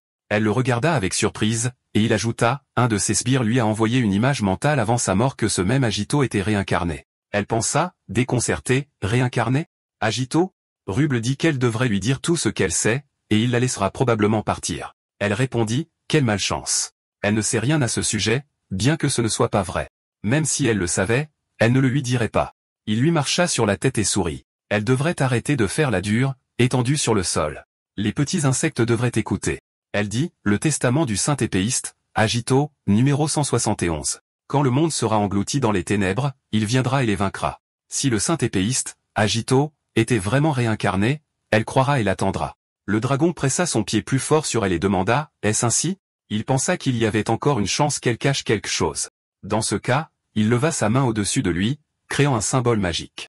Il utilisa une capacité appelée Roche écarlate. Il dit que c'était sa dernière chance. Elle doit dire tout ce qu'elle sait. Elle ferma les yeux et cria. Elle a déjà dit. Elle ne dira rien même si elle doit mourir. Il fut surpris. Même ainsi, eh bien, alors il va juste tuer et commencer par ses camarades. Après cela, il pointa la roche vers les membres blessés de l'escouade, et la capitaine cria, Kuta, les gars. Le dragon demanda ce qu'elle allait faire maintenant. Elle se tourna vers lui et était sur le point d'utiliser la capacité, mais Ruble, d'un simple geste de ses doigts, détruisit son attaque et cria que cela ne fonctionnerait pas. Le temps est écoulé. On dirait que son saint épéiste bien-aimé n'est pas venu la sauver. N'est-ce pas? Elle soupira puis tendit la main en pensant, Seigneur saint épéiste, s'il était vraiment réincarné, veuillez le laisser venir et s'occuper de lui. Une larme tomba de son visage, et à ce moment-là, le protagoniste apparut en utilisant une capacité appelée sonate à 8 lames, une frappe de division dimensionnelle. Les personnes présentes furent surprises, et il dit, Rubel, que dirais-tu de lui couper à nouveau la tête? Il sourit, Yatsurugi. Il y a 100 ans, la guerre entre l'humanité et les 6 dragons. Le saint épéiste, Nagito contre le dragon rouge, Ruble. Le protagoniste déclara au dragon rouge que sa fin était arrivée. Le protagoniste utilisa le style à 8 épées, une frappe de division dimensionnelle, écrasant son ennemi. Ruble dit qu'il n'oublierait jamais cette humiliation. Il jure qu'il le tuera. Dans le présent, MC dit qu'elle ferait mieux de ne pas bouger. Puis Egito utilisa le style à 8 épées, la frappe des 6 étoiles. Il y a eu une explosion assourdissante, et Misaki a pensé, en se tenant la tête avec ses mains, était-ce vraiment une attaque avec 6 éléments à la fois? C'est la technique de finition unique du saint épéiste, la frappe des 6 étoiles. Elle ne peut pas le croire. Cet homme pourrait-il vraiment être le légendaire saint épéiste, Agito? Après un moment, Ruble a dit en riant que ses doutes étaient maintenant dissipés. Sa technique et son intention de tuer, il le reconnaîtra. Ils l'ont enfin rencontré. Il a utilisé sa capacité et a crié qu'il devait mourir avec ses alliés. Le dragon rouge sous forme humaine a conjuré une tempête de feu. Elle a crié d'inquiétude, se tournant vers ses alliés sur ordre. Le protagoniste a crié le nom de Yumi, et elle a utilisé la magie, bouclier sacré brillant. À ce moment-là, Rina a protégé Masaki surprise et lui a demandé si elle allait bien. Elle a dit qu'elle venait vers eux. Et qui est-ce? Rina a dit que ce n'était pas le moment des présentations. Elle devrait se retirer avec ses subordonnés. Ruble a crié, souriant diaboliquement, qu'ils étaient faibles. Il n'a rien à faire avec personne d'autre qu'Agito. Il a utilisé sa capacité pour invoquer des monstres de feu sur le champ de bataille. Le protagoniste a tué une des créatures de feu avec son épée et a crié que son adversaire était lui. Ruble, riant diaboliquement, a noté qu'il avait décidé de nettoyer les déchets en premier. MC a utilisé un appareil magique et a demandé, contactant Riku, quelle était la situation à l'entrée. Riku a crié, continuant à combattre les monstres, qu'il ne comprenait pas du tout ce qui se passait. Soudain, de nulle part, de nombreux monstres sont apparus. Il a dit avec irritation, en grinçant des dents que c'était une malédiction. Pourquoi faisait-il un travail aussi ennuyeux que de garder le territoire? Agito a remarqué qu'il était blessé. Quelles autres options pourrait-il y avoir? Riku a crié de colère et a dit, attrapant les monstres avec ses mains et l'appelant un idiot, qu'il était blessé à cause de lui. Puis il a utilisé la magie, un choc électrique super puissant nommé d'après lui. Riku a dit qu'il était d'accord pour tout nettoyer ici des monstres. Il peut sortir Misaki et les autres. Le protagoniste a noté, se tournant vers Rena et Yumi, qu'il l'avait entendu. C'est dangereux ici maintenant. Ils doivent emmener les blessés hors d'ici. Rena a dit avec indignation qu'elle n'aimait pas le laisser ici seul. Cependant, ils n'ont pas d'autre choix. Après un moment, Masaki a demandé, est-il sûr de pouvoir gérer ça seul? À ce moment-là, Rubel a utilisé la magie, flamme brûlante, faisant tomber un barrage de boules de feu sur Agito. Le protagoniste a calmement bloqué l'attaque de l'ennemi et a dit qu'il allait bien. Elle devait lui faire confiance. Elle a dit qu'elle ferait de son mieux. Ils ont commencé à s'enfuir de là, et Masaki a crié, se tournant vers l'épée sacrée qu'elle lui demandait de faire de son mieux. Le protagoniste lui a simplement fait un signe de la main, et elle l'a regardé avec admiration. Puis Masaki a dit qu'il faisait attention à elle. Puis ils se sont regardés. Rubel a utilisé Inferno explosif éclair brûlant. MC a utilisé le style des 8 épées, 8 nuages écarlates. À cause de leur attaque, les environs ont commencé à s'effondrer. Il a crié que c'était enfin un combat en tête-à-tête. Agito a déclaré que c'était ses mots. Ils ont croisé leurs armes, et Rubel a crié qu'il était heureux de l'entendre. Le vaincre alors qu'il ne se battait pas à pleine puissance serait ennuyeux. Ce n'est qu'en le tuant au sommet de sa puissance qu'il pourra prendre sa revanche. Le protagoniste a reculé, et son ennemi en a profité en utilisant la magie, formation infernale. À ce moment-là, un cercle magique est apparu sous les pieds du protagoniste, qui a fait tomber des piliers de flammes. MC a décidé d'esquiver le coup, mais Rubel a crié en utilisant ses capacités qu'il ne le laisserait pas esquiver le coup. Après qu'Egeto se soit retrouvé sous l'attaque de l'ennemi et ait pensé que cet ennemi avait créé plusieurs sorts de haut niveau sans les prononcer à voix haute, le protagoniste a bloqué la magie de l'ennemi et a pensé que ce n'était pas le même Rubel qu'il y a 100 ans. La bénédiction du dragon divin est une chose très dangereuse. Une explosion assourdissante s'est fait entendre, puis le protagoniste a utilisé la technique secrète du style des 8 épées, Akatsuki Hashim. MC a demandé, ayant survécu à l'attaque de l'ennemi, est-ce vraiment tout ce qu'il peut faire? Rubel l'a regardé avec surprise alors qu'Agito se préparait à le frapper. Le protagoniste a fait un éclair en avant en utilisant le style des 8 épées frappe des 6 étoiles. Il a paré le coup et a pensé en grinçant des dents que sa force était impressionnante. Après quoi, ils ont échangé une série de coups et d'esquives. Après un moment, Rubel a utilisé une boule de lumière explosive puis a utilisé la magie, sphère brûlante. Une explosion assourdissante de flammes s'est fait entendre. Après la réincarnation, les capacités de Rubel ont considérablement augmenté. À ce stade, il est sans aucun doute l'un des plus forts au monde. Cependant, la force du saint épéiste réincarné, Agito, était sensiblement supérieure à celle de Rubel. MC a infligé un coup critique à l'adversaire avec son épée en utilisant le style des 8 épées, lame écarlate. Rubel a pensé avec surprise, pourquoi la technique du feu lui a-t-elle fait du mal? Puis il a crié en se précipitant pour attaquer qu'il le maudissait. Rubel attaquait avec une série de coups et a crié alors qu'Agito bloquait les coups avec son épée, disant qu'il sous-estimait sa force actuelle. Il a utilisé ses capacités et a crié que c'était la fin de sa vie. Riku est soudainement apparu et a utilisé la magie, tonnerre divin. Il a demandé avec colère, appelant l'ennemi un déchet. Comment ose-t-il blesser ses alliés? Rubel a crié après que la poussière se soit dissipée qu'il était un ver pathétique. Il est soudainement apparu derrière lui, se préparant à frapper. Il a pensé avec choc que cet ennemi était très rapide. Au dernier moment, le protagoniste a bloqué le coup du dragon rouge sous forme humaine. Le protagoniste a dit qu'il ne devait pas être distrait. Son adversaire, c'est lui. A-t-il déjà oublié cela? Rubel a utilisé la magie d'attaque et a crié qu'il devait endurer cela. MC a utilisé ses capacités pour endommager l'adversaire. Soudain, le corps de l'ennemi a commencé à être recouvert de glace. Il a crié jusqu'à ce qu'il gèle complètement qu'il était une ordure. Agito a fini d'utiliser la capacité du style des 8 épées, éclair de glace, remettant son épée dans son fourreau. Après que le protagoniste ait demandé, l'équipe de Masaki va-t-elle bien? Riku a dit qu'ils avaient été évacués, il ne restait que. Plus précisément, il est ici seul à s'amuser. Il l'a remercié pour son aide. Cependant, ce type est-il vraiment l'un des 6 dragons? Le protagoniste a noté qu'il ressemble vraiment à un humain. Cependant, il ne fait aucun doute qu'il est vraiment un dragon.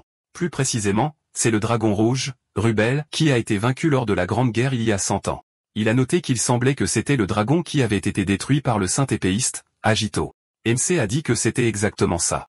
Apparemment, Rubel a reçu une forme humaine après sa réincarnation. Riku a dit pensivement que c'était incroyable. Cependant, ce dragon, semble-t-il, l'a appelé une épée sacrée, et il connaît étonnamment bien l'histoire de la guerre et tout ce qui concerne les 6 dragons. L'expression d'Agito a changé et il a dit avec hésitation qu'il faudrait beaucoup de temps pour expliquer. Au fait, comment vont ses blessures?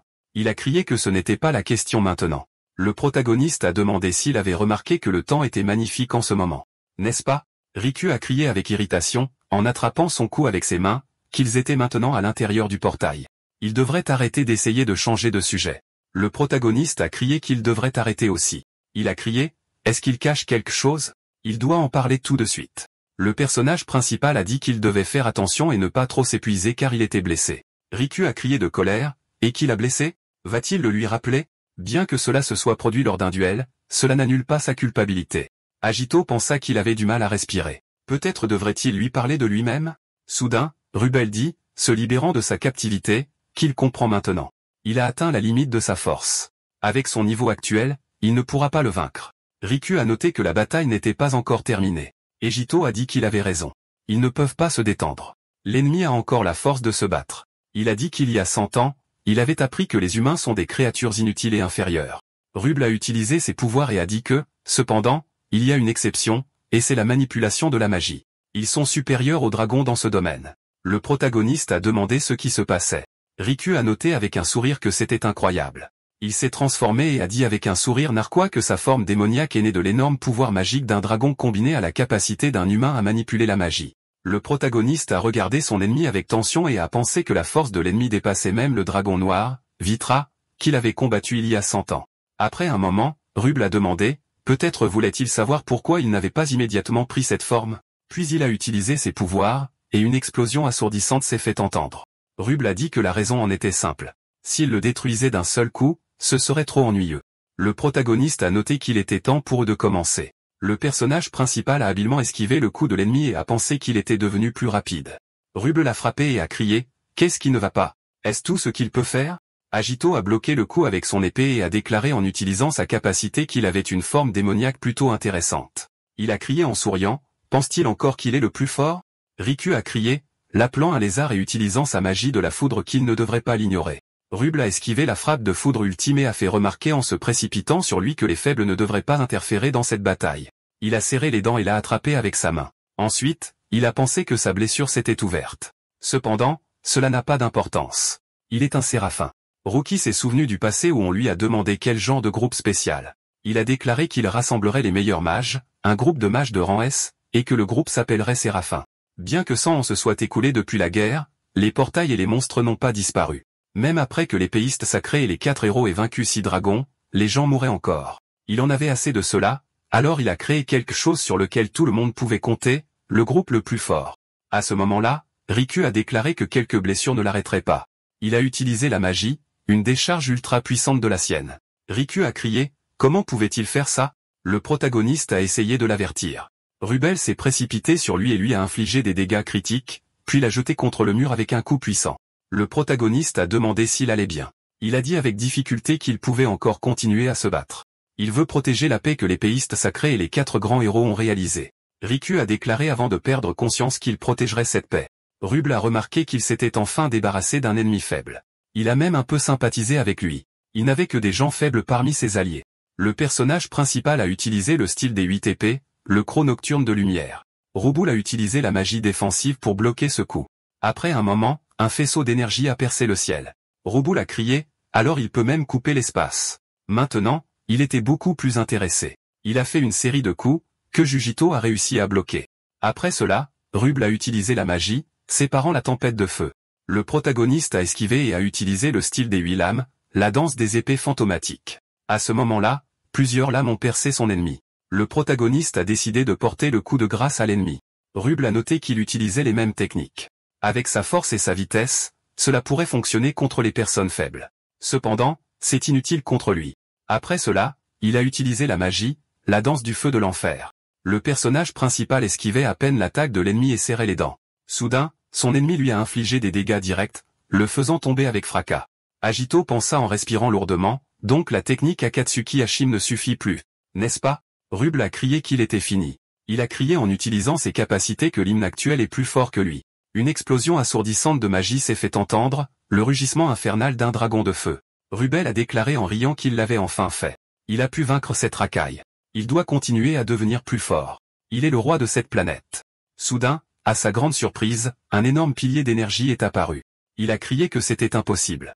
Pourrait-il vraiment survivre à son attaque? Le protagoniste a noté qu'il avait prévu cela il y a 100 ans. Il améliorait et perfectionnait la technique qui surpasse Akatsuki Hashim. Et avec ce corps, il pourra l'utiliser. Le protagoniste a déclaré que c'était la technique ultime du style des 8 lames, le brillant retour octuple. Après un moment, l'assistant du journaliste a dit qu'il était temps pour eux de rentrer chez eux. Yuri Shiori, la journaliste, a dit qu'elle était contre. Il n'avait toujours pas trouvé le Tsushinoko doré. Elle ne rentrerait pas tant qu'il n'aurait pas de photos exclusives. Elle demanda, fatiguée, si tous les reporters étaient comme ça. Soudain, une forte rafale de vent se leva, manquant de les emporter. Shiori s'écria que cela pouvait être un signe de l'apparition du Tsushinoko doré. Il devait avancer. Elle avança précipitamment, marmonnant entre ses dents, Tsushinoko doré. L'assistant du reporter cria, où va-t-elle? Puis elle déclara joyeusement qu'ils étaient arrivés. Shiori regarda les silhouettes dans le ciel, choquée. À cette distance, il était difficile de voir quoi que ce soit, même avec le zoom de la caméra au maximum, mais elle réussit quand même. Elle vit une puissante magie qui déchirait l'espace lui-même et celui qui pouvait ébranler le puissant ennemi d'un seul coup d'épée, la figure héroïque d'un jeune homme aux cheveux argentés. À ce moment, le protagoniste décida d'utiliser le style à 8 clics, retour octuple éclatant. Ruble demanda s'il s'attendait vraiment à gagner avec une version améliorée de la même vieille technique. Il utilisa la magie, danse du feu infernal, se précipitant sur lui. Le protagoniste esquiva habilement une série de coups. Ruble serra les dents d'irritation, essayant de l'atteindre avec son coup. Il pensa, pourquoi ne peut-il pas le frapper? C'est tout simplement impossible. Il est à égalité avec sa forme démoniaque, voire la surpasse. Le protagoniste utilisa la frappe tourbillonnante du style à 8 lames, qui multiplia les lames de vent. Ruble serra les dents, essayant de retenir son coup. Puis il cria, se précipitant sur lui, qu'il était une ordure. De nombreuses explosions se firent entendre dans le ciel, mais Agito apparut derrière lui, se préparant à balancer son épée pour un coup. Le protagoniste utilisa la magie du dieu du tonnerre, éclair violet, frappant son ennemi, puis le protagoniste utilisa éclair fulgurant pour porter un coup critique à l'adversaire.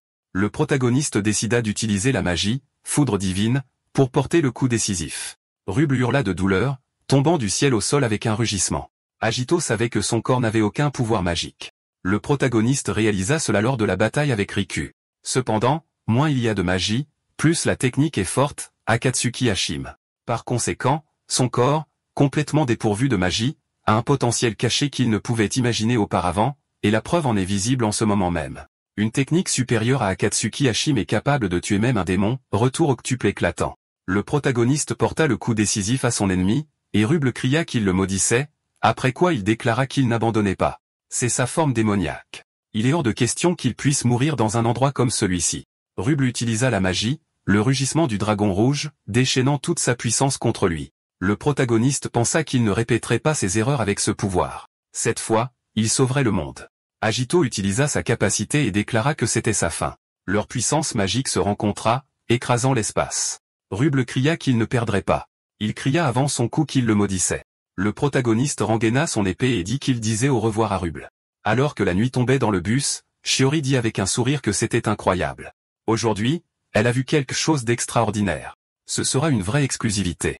Sur l'écran de l'ordinateur portable, il y avait le visage de Jito dont le corps était enveloppé d'une puissante aura. Le lendemain de la bataille avec le dragon rouge Ruble au quartier général de la guilde magique de Tokyo, Masaki rapporta que c'était exactement ce qui s'était passé.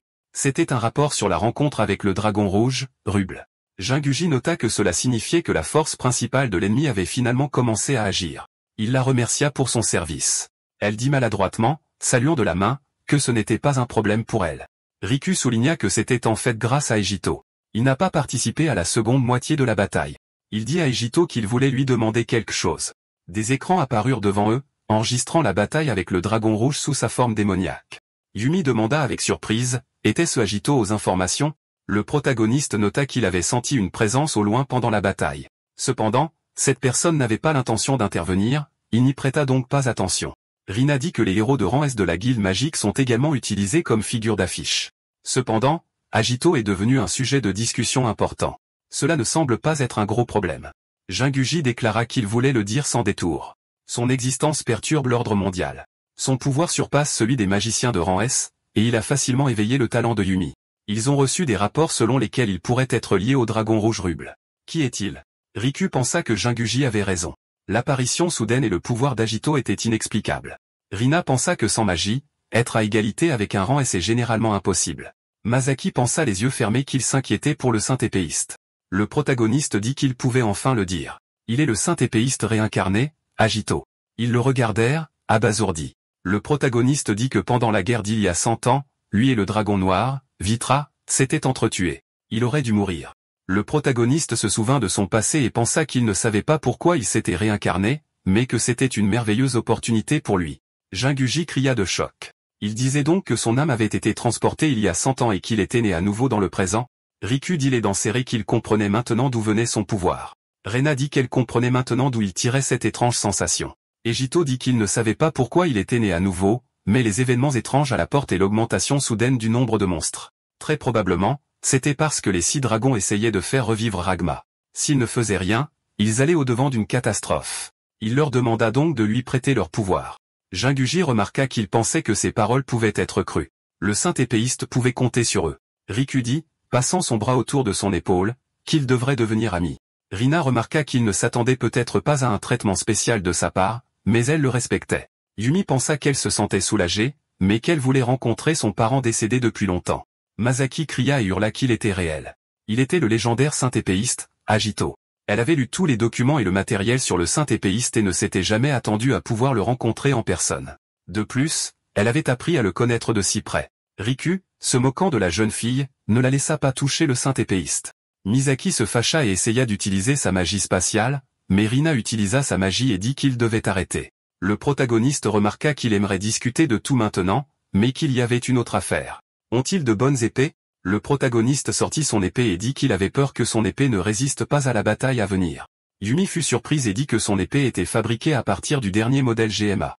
Ils utilisent l'acier le plus résistant, n'est-ce pas? GMA, Gunner's Magitech Arms, la plus grande usine de production d'épées, de bâtons, d'armures et de divers outils magiques. Leur développement utilise les dernières avancées de la science et de la magie. Le siège social est aux États-Unis. MC demanda, confuse. C'est donc la meilleure épée de l'époque? Elle a dit que oui. Agito dit avec déception qu'il manque de Dosetsu Suikan. Ils le regardèrent, choqués. Misaki demanda, s'excusant auprès de l'épée sacrée. Vient-il de mentionner Dosetsu? Le protagoniste souligna que c'était le nom d'un grand forgeron de son époque. C'était un bon gars, juste très têtu. Elle cria avec indignation qu'elle le savait. Dosetsu est un forgeron légendaire dont on dit qu'il a forgé une épée pour le saint épéiste, Agito. Son seul but était de créer une épée capable de trancher même un dieu. On disait qu'il avait une personnalité grossière et désagréable et qu'il fabriquait rarement des armes pour les autres. Mais le grand saint épéiste a réussi à percer le cœur de Dosetsu, et avec sa célèbre épée Masamune Agito, il a détruit le dragon d'eau, Kerura, d'un seul coup. Voyant cela, le caractère du forgeron s'adoucit, et après la guerre, il commença à travailler pour la guilde. Riku demanda, activant sa magie de foudre, s'il devait l'éteindre. Rina dit que cela ne la dérangerait pas. Elle dit que, eh bien, il y a quelqu'un. C'est l'héritière du légendaire forgeron, Dosetsu. Son nom est Mikoto Suikan. Elle est l'arrière-petite-fille de Dosetsu qui a reçu le titre de maître à 18 ans. Tout ce qu'ils ont à faire, c'est lui demander de forger une épée pour lui. MC demanda où il devrait la chercher. Riku soupira lourdement et dit qu'elle était au purgatoire. Agito demanda quel genre d'endroit c'était. Il dit que c'est une porte extrêmement dangereuse où l'on peut trouver du minerai magique de haute qualité. La rumeur dit que Mikoto vit dans cette porte pour réaliser le rêve de Dosetsu et forger la plus grande épée. Le protagoniste sourit et pensa qu'elle ressemblait beaucoup à son ancêtre. Les forgerons sont probablement tous bizarres. Le protagoniste dit qu'il comprenait. Alors il se rendrait bientôt à ce purgatoire. Yumi demanda s'il y irait seul. Le MC dit qu'il ne savait pas où les dragons apparaîtraient ensuite. Rina dit qu'il devait garder autant de force que possible en attente. Agito pensa qu'il ne devait pas oublier cet endroit. Juste avant l'attaque de Ruble à la branche nord-américaine de la Guilde de la Magie, Shine dit que c'était tout pour aujourd'hui. Il retournait au Japon. Les gens le remercièrent bruyamment. Il pensa que des informations avaient été envoyées via les communications personnelles des dirigeants de Séraphim selon lesquelles le saint épéiste, Ejito, s'était réincarné dans le présent. Il était actuellement membre de Séraphim. Soudain, le télésphère, l'outil magique qu'Ejito et les 4 grands héros ont utilisé pendant la guerre des dragons il y a 100 ans, s'illumina sur son cou. Ils étaient actuellement entre les mains des descendants des 4 héros. Shine pensa avec choc que cela ne pouvait pas être vrai. Une fenêtre magique apparut avec l'information qu'il s'agissait d'un message à ses chers amis et à leurs descendants. Le monde est de nouveau en danger. S'ils reçoivent ce message, alors il leur demande poliment de lui prêter leur pouvoir. Ce message a été envoyé par Agito. Il brisa la télésphère avec ses doigts et déclara que c'est lui qui protégera ce monde. Il est un descendant de l'un des 4 grands héros. Après un certain temps à la porte de rang S, Purgatoire, au 3e niveau souterrain, le protagoniste nota que cela signifie que voici Makoto avec la profession de forgeron. Soudain, Shine apparut sur son chemin et demanda, en l'appelant par son nom, ce qu'il faisait ici. Le protagoniste demanda qui il était, après quoi il se souvint du passé et de l'un des 4 grands héros. Il déclara en se présentant qu'il était le commandant de l'escouade spéciale, Séraphim, et aussi un descendant de Yukito, l'un des 4 héros. MC pensa avec un sourire qu'il l'avait immédiatement reconnu comme un descendant de Yukito. Shine nota qu'il ne s'attendait pas à le rencontrer dans un tel endroit. Il allait juste reprendre son arme à Mikoto. Ejito pensa qu'il avait contacté tout le monde, mais il n'y avait pas de réponse. Il avait presque perdu l'espoir qu'il restait des descendants des héros. Le protagoniste demanda, « Cela signifie-t-il qu'il le connaît ?» Il dit qu'il avait contacté Jinguji. Il avait entendu l'histoire de Ruble. Le protagoniste remarqua qu'il était également venu voir Mikoto.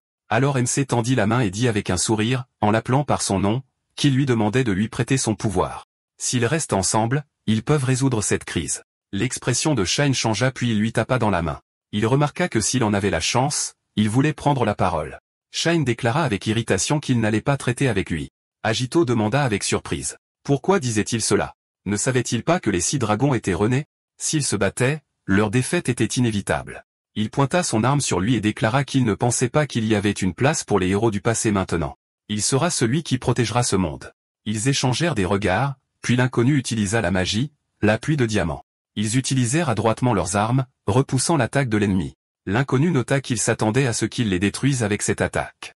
Cependant, il s'est avéré que le saint épéiste et le commandant Séraphine lui-même étaient ici. Le protagoniste se retourna et pensa qu'il reconnaissait une telle magie. Gildiga Vajrayon, le dragon de la terre dit que sinon, ce monde deviendrait complètement ennuyeux. Le protagoniste cria son nom et pensa qu'il était le deuxième des 6 dragons. Il utilisa ses capacités pour créer une armée de golems.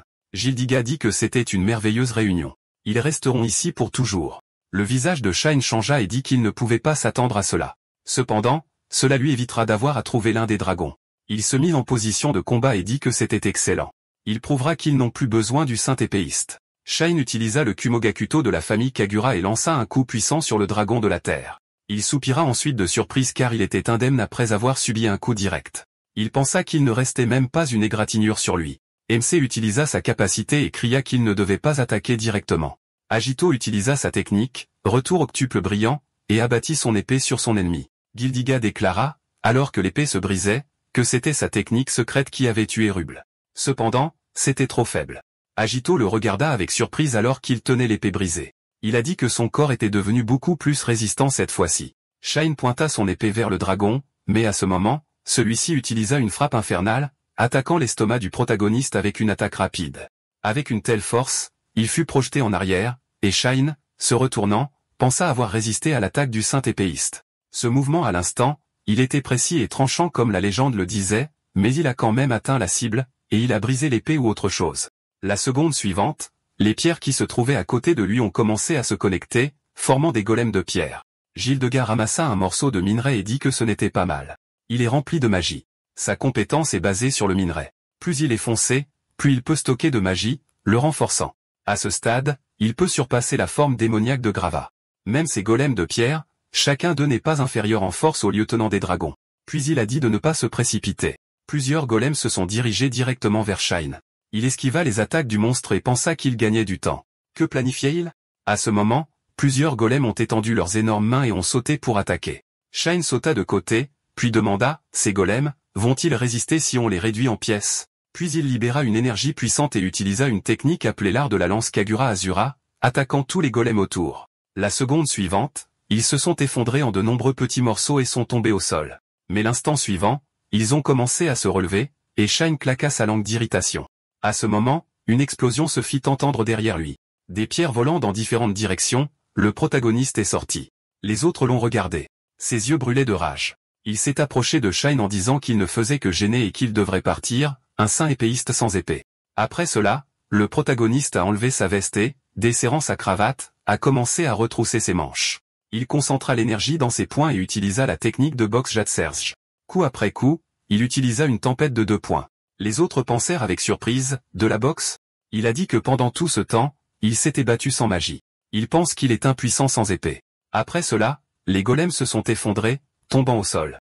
Shine, en regardant cela, pensa qu'il ne plaisantait pas. Il regarda l'énergie concentrée dans son poing et dit qu'il utilisait les mêmes principes que lors d'un combat à l'épée, la transférant aux attaques à main nue.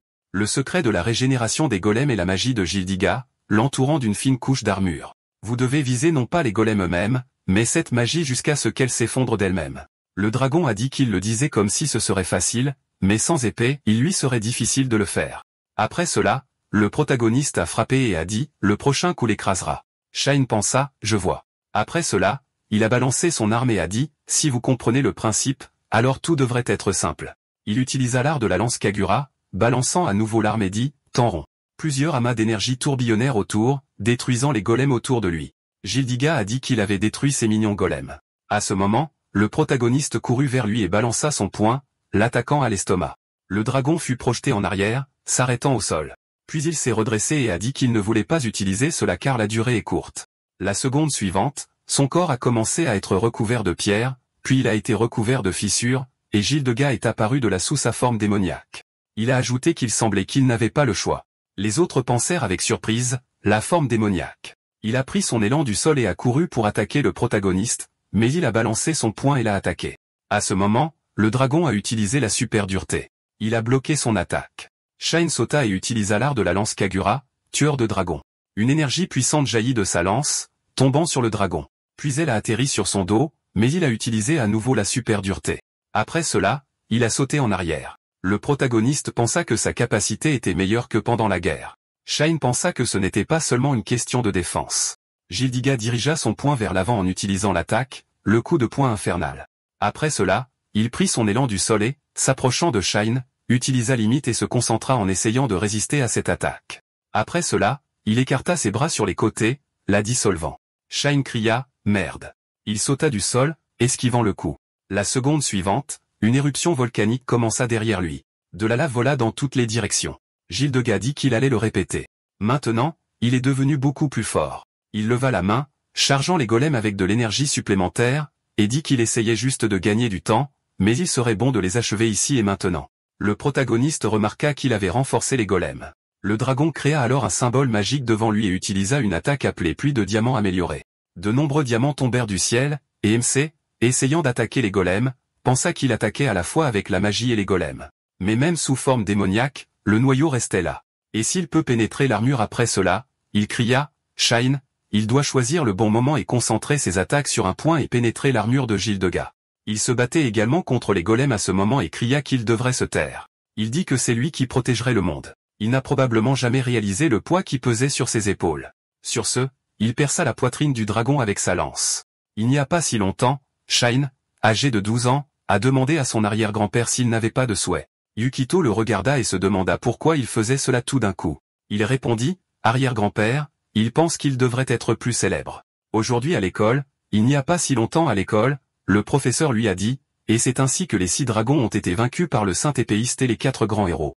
Elle était sûre qu'ils savaient tous, mais l'un des 4 héros, Yukito, était l'arrière-grand-père de Shine. Il sourit en entendant cela, à ce moment ses camarades de classe ricanèrent, que sont les 4 héros? Ils n'étaient que les compagnons du saint épéiste. N'est-ce pas? Après tout, celui qui a vaincu le dragon noir le plus puissant était le saint épéiste. Ils disent que le premier maître de guilde a rapidement démissionné. Quelle compétence! Shine se mit en colère et commença une bagarre. Le professeur lui demanda d'arrêter. Yukito dit à son arrière-petit-fils qu'il n'était pas nécessaire de se battre, et Shine leva son index et ajouta que même après la guerre, son arrière-grand-père a continué à se battre et à travailler dur pour renforcer la guilde. Mais il a renoncé à la position de chef de guilde, la transmettant à son élève. Il répondit qu'en tant que mage, il se contentait du poste de mentor. Shine demanda pourquoi. N'avait-il jamais pensé qu'il voulait être un héros célèbre? Il répondit que c'était vrai. Il fut un temps où il révérait les héros, mais Shine, maintenant ils n'ont plus besoin de héros, mais de jeunes gens prêts à suivre leurs traces. Il peut confier la guilde à un étudiant prometteur, des enfants talentueux, et il est très fier de tous. Shine l'appela, et Yukito, lui tapotant la tête, lui dit de se souvenir que ce n'est pas le titre de héros qui est important, mais ce qu'il veut protéger. Le monde pour lequel ils se sont tous battus, il veut continuer à le protéger. 5 ans plus tard, Shine regardait la photo de son arrière-grand-père lors de ses funérailles. Il ferma les yeux et pensa qu'il devrait reposer en paix, lui et ses idéaux. Il fut sorti de ses pensées par les voix qui discutaient. Mais quand même, bien sûr, il ne peut pas le dire à voix haute, mais il était un peu faible jusqu'à la fin. Shine ouvrit les yeux, surpris, et continua d'écouter. Il parlait. N'est-ce pas? C'était étrange d'entendre que l'un des 4 héros avait fini par être un simple mentor dans la guilde. Que essayait-il d'accomplir? Et l'actuel chef de la famille Kagura n'est que de rang A, donc cette famille est finie. Mais les portes et les monstres sont toujours là. Shine pensa avec agacement. Qu'a-t-il dit? La discussion continua. Si seulement le saint épéiste était en charge de tout. Le saint épéiste. Tous ces héros ne sont rien comparés au saint épéiste. Si seulement le saint épéiste était resté en vie. Il fronça les sourcils et pensa, pourquoi parle-t-il encore de ce saint épéiste? S'il devait être loué pour avoir sacrifié sa vie pour la paix, alors ceux qui ont combattu à ses côtés et ensuite maintenu la paix qu'ils avaient obtenue n'étaient pas moins dignes d'admiration. Et grand-père, c'était lui, sa vie. À quoi bon? À ce moment-là, son père s'approcha de lui par derrière et lui dit que c'était la réalité. La paix pour eux était quelque chose à atteindre, pas quelque chose à défendre. Et il la prenait aussi pour acquise. Avec la mort de son grand-père, l'influence de la famille Kagura s'était encore affaiblie, et ses idéaux finiraient par être enterrés et oubliés. Il posa ensuite ses mains sur les épaules de son fils et cria qu'il devait le faire. Il n'avait pas de talent, mais il pouvait le faire. Il doit devenir un héros qui surpassera le saint épéiste. Il doit restaurer la gloire de la famille Kagère. De cette façon, il préserverait l'héritage de son arrière-grand-père. Il baissa la tête et dit qu'il pouvait lui laisser faire. Il y parviendrait certainement. Dans le présent, il continua d'attaquer les golems avec son arme. Il pensa que, 4 ans après ce jour, il avançait désespérément. Quelle que soit la tâche, il écrasa même les ennemis les plus forts, raviva la famille Kagera et préserva l'héritage de son arrière-grand-père. Celui qui protégera ce monde, ce sera lui. À ce moment-là, le protagoniste l'appela et cria d'en haut. De nombreux golems tombaient vers lui depuis le ciel.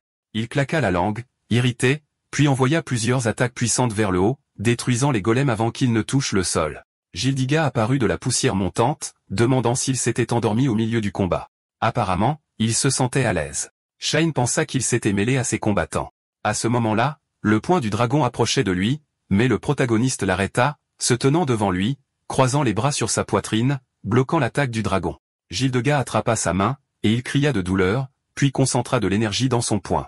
Il attaqua le dragon à la poitrine avec une telle force qu'il vola loin en arrière. Le protagoniste tenait sa poitrine et respirait fortement. Shine, en le regardant, dit « Saint épéiste. » Pourquoi? Il demanda pourquoi il le déteste. Le poids sur ses épaules, il ne sait pas ce que c'est, mais maintenant il lui demande de lui prêter son pouvoir. Il veut protéger le monde pour lequel ils se sont tous battus. Shine fronça les sourcils, se souvenant des paroles de son arrière-grand-père. À ce moment-là, le dragon se leva et remarqua un bon coup, mais il semble que ce soit sa limite sans épée. Pour sauver le monde, il lui manque encore quelque chose. Le protagoniste, en colère, serra les dents, et Shine dit qu'il ne se retiendra pas. Il ne devrait pas se plaindre s'il est touché. Après cela, il attrapa la lance avec plus de confiance et, regardant le protagoniste, dit qu'ils choisiront le moment et perceront son armure ensemble. Le protagoniste ferma les yeux et fut d'accord avec lui. Après cela, il concentra de l'énergie dans ses poings et dit qu'il pouvait lui laisser faire. Gildiga dit que c'est mignon, mais à la fin, il n'y aura qu'un seul gagnant. Ils étaient prêts à attaquer. La seconde suivante, ils coururent en avant, frappant le dragon. Il essaya de répondre à leurs attaques. Alors MC pensa qu'il devait accélérer. Shine pensa et termina tout avec une seule attaque. Le dragon pensa que ce n'était pas mal. Ils commencèrent à synchroniser leurs mouvements, mais ceci. La seconde suivante, d'énormes mains jaillirent de son dos et attrapèrent les chasseurs. Il dit que toutes leurs tentatives n'avaient pas d'importance tant qu'il pouvait les arrêter. Après cela, il utilisa la capacité point infernal ultra. Il claqua ses poings l'un contre l'autre, puis regarda vers l'avant avec surprise, ne les voyant pas dans ses poings. À ce moment-là, Shine utilisa un mirage d'un double. Le protagoniste, esquivant sur le côté, le remercia. Il répondit qu'il ne faisait que rembourser une dette. À ce moment-là, le protagoniste utilisa la technique de boxe Akatsuki. Plusieurs copies de lui apparurent, et il utilisa Inferno épanouissant. Alors que le dragon essayait de se couvrir du coup des doubles, le protagoniste pensa que cela ressemblait à une grêle de coups aléatoires, mais en fait, il visait précisément des points importants. S'il était distrait par leur défense, son noyau. La seconde suivante, il frappa le dragon à la tête d'où il la releva. Shine volait déjà sur lui d'en haut et utilisa l'art de la lance Kagura. Il descendit rapidement, mit son arme devant lui et utilisa la technique du tueur de dragon. Le dragon pensa que c'était un vrai coup, puis il dit, mais, malheureusement, ce ne sont pas ses seules mains. Les mains qui apparurent de son mur arrière se précipitèrent directement sur l'attaque de Shine. La seconde suivante, MC poussa du sol avec de puissants coups et brisa les bras de Gildiga. Souriant, il dit qu'ils ont toujours l'avantage. Un coup puissant frappa le dragon en plein dans la poitrine. Il fronça les sourcils, puis tomba au sol. Les chasseurs sautèrent sur le côté. Le protagoniste pensa que même cela ne l'avait pas renversé. Shine, courant en avant, pensa que, si c'est le cas, s'il n'y a qu'une seule façon, continue de le frapper jusqu'à ce qu'il tombe. Après cela, ils approchèrent à nouveau de Gildiga et commencèrent à frapper coup après coup, et il se contenta de rire et de dire à quel point c'était amusant. Après cela, il déclara que c'était le dernier round. Ils vont commencer. Un énorme symbole magique apparut sous lui, et toute la zone autour de lui fut recouverte de petits volcans en éruption. Il dit que si cela fonctionne, la victoire est à lui. S'il endure et garde le noyau, alors ils sont finis. Sur ce, il poussa du sol et, s'élevant dans les airs, serra les poings. Il utilisa le canon de jaillissement terrestre absolu. Le protagoniste fut surpris. Waouh! Son partenaire lui a dit de rester en arrière. Peu importe qu'il le reconnaisse ou non, ce ne sont que les idéaux de la personne qu'il respectait le plus. Il ne veut pas que cela soit gaspillé. Avec cela, il se prépara à attaquer et à utiliser l'art de la lance Kajra, une technique secrète. La lance perçante de Rakshasa, un flot de feu puissant se précipita vers lui, mais la lance, bien que couverte de fissures, vola plus loin.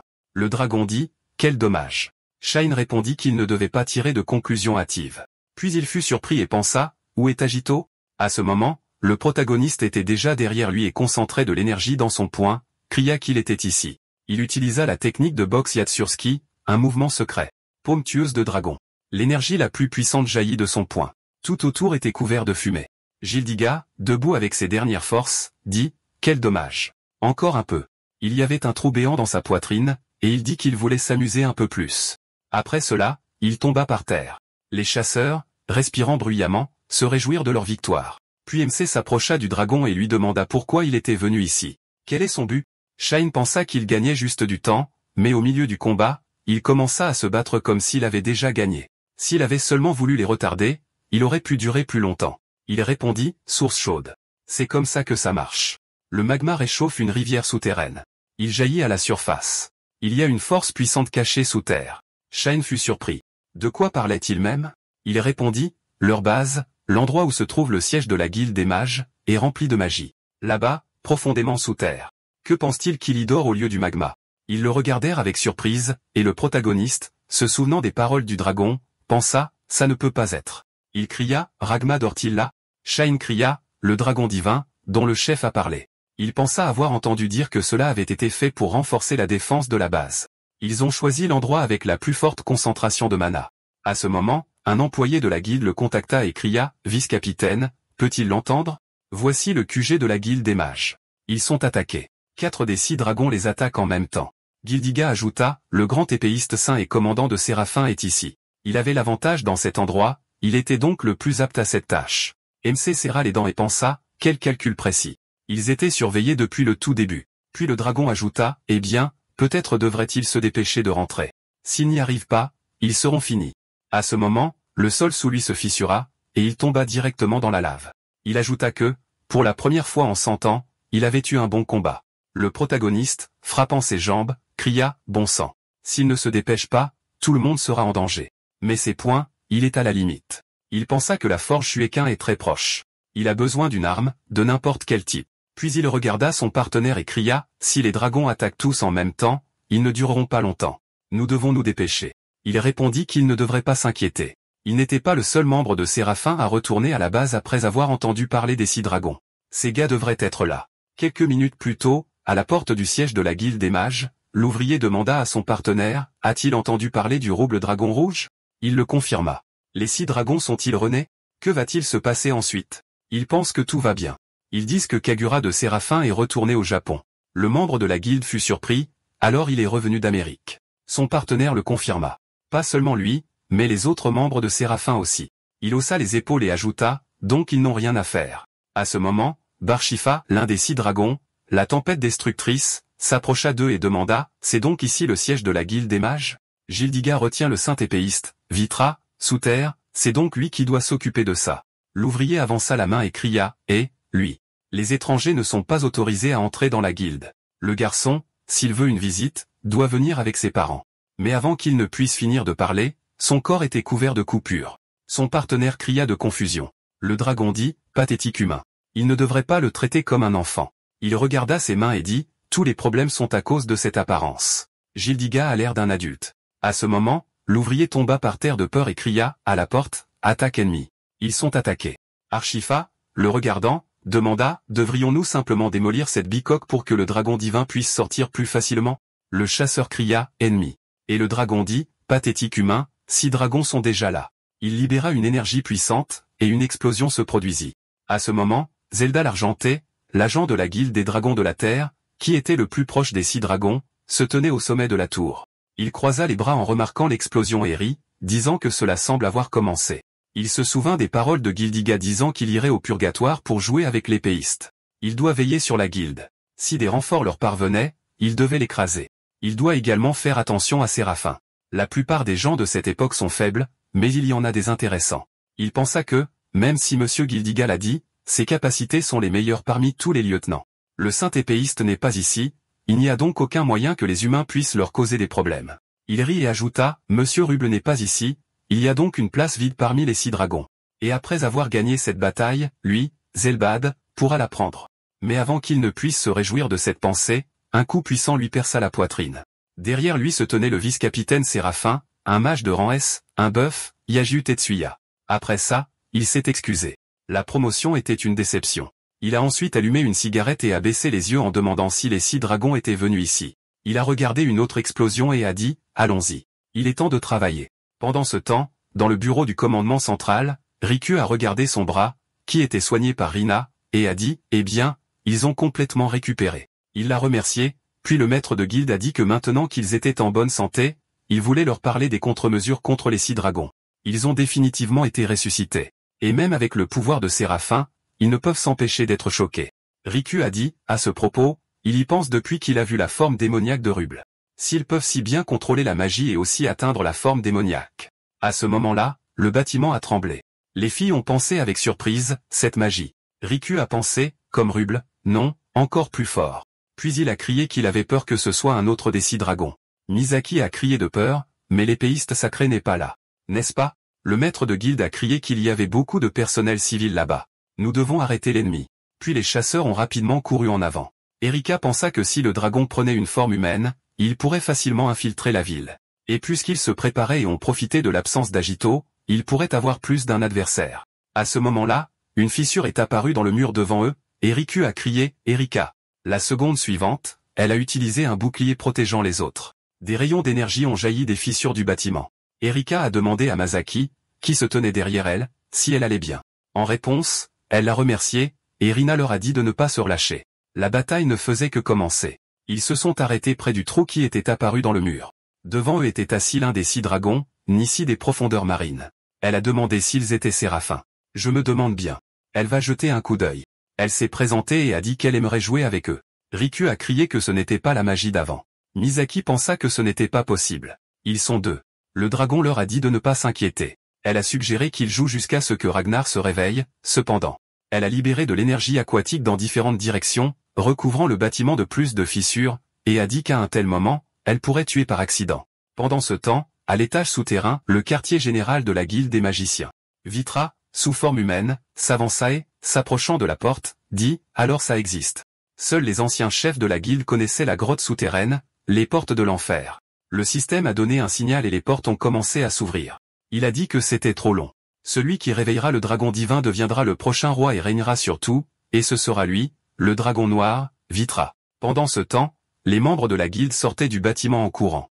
Ils ont crié « Ennemi, Séraphin est déjà là. Nous devons trouver l'intrus ». L'un des 6 dragons, le dragon glorieux, Oros, est sorti des buissons et, s'asseyant sur un banc, a regardé l'écran de son téléphone en disant « Non », mais comme il était content d'avoir décidé de participer. Avec un garde comme lui, vous pouvez vous détendre. Il pense que notre Shifa s'occupera de la petite friture, et il pourra s'asseoir et lire des mangas. À ce moment-là, Tetsuya est apparu derrière lui, a pointé ses doigts sur lui, faisant une forme de pistolet, et a tiré un puissant rayon d'énergie. Mais le dragon a réussi à sauter de côté et, regardant toujours l'écran de son téléphone, a dit que bien qu'il espérait éviter la confrontation, il semble qu'il ne pourra pas. Tetsuya a dit qu'il était différent de tous les faibles. À ce moment-là, un membre de Séraphin, le faucheur Nagi Sasaki, est apparu devant lui et lui a dit de le lui laisser. C'est l'un des 6 dragons, n'est-ce pas? Ce type, il veut acheter de nouveaux vêtements avec la récompense pour l'avoir tué. Tetsuya a crié ce qu'il pensait. Un membre de Séraphin, l'actrice Miyazami, a levé le pouce et a dit « Génial. Elle ira faire du shopping avec lui.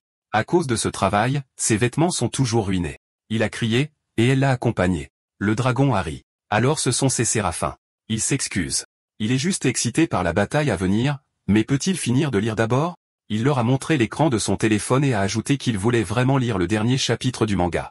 Azami lui a levé le pouce et a dit « Pouvez-vous finir de lire d'abord ?» Très mignon. Mais il pense la même chose. La seconde suivante, Sasaki a créé un symbole magique devant lui et a utilisé une capacité appelée serviteur de l'ombre. L'ombre d'un loup est apparue juste devant lui, et Azami a levé la main et a dit qu'elle commençait. Elle a utilisé un boost, le pointant sur Sasaki. Ensuite, son ombre a augmenté de taille, fixant son regard sur le dragon, et il a pensé que la magie était soudainement devenue beaucoup plus puissante. Alors c'est une mage de soutien. Puis Sasaki a dit, en avant. L'ombre a couru vers le dragon. D'accord, c'est la fin de l'histoire. Merci d'avoir regardé. À la prochaine.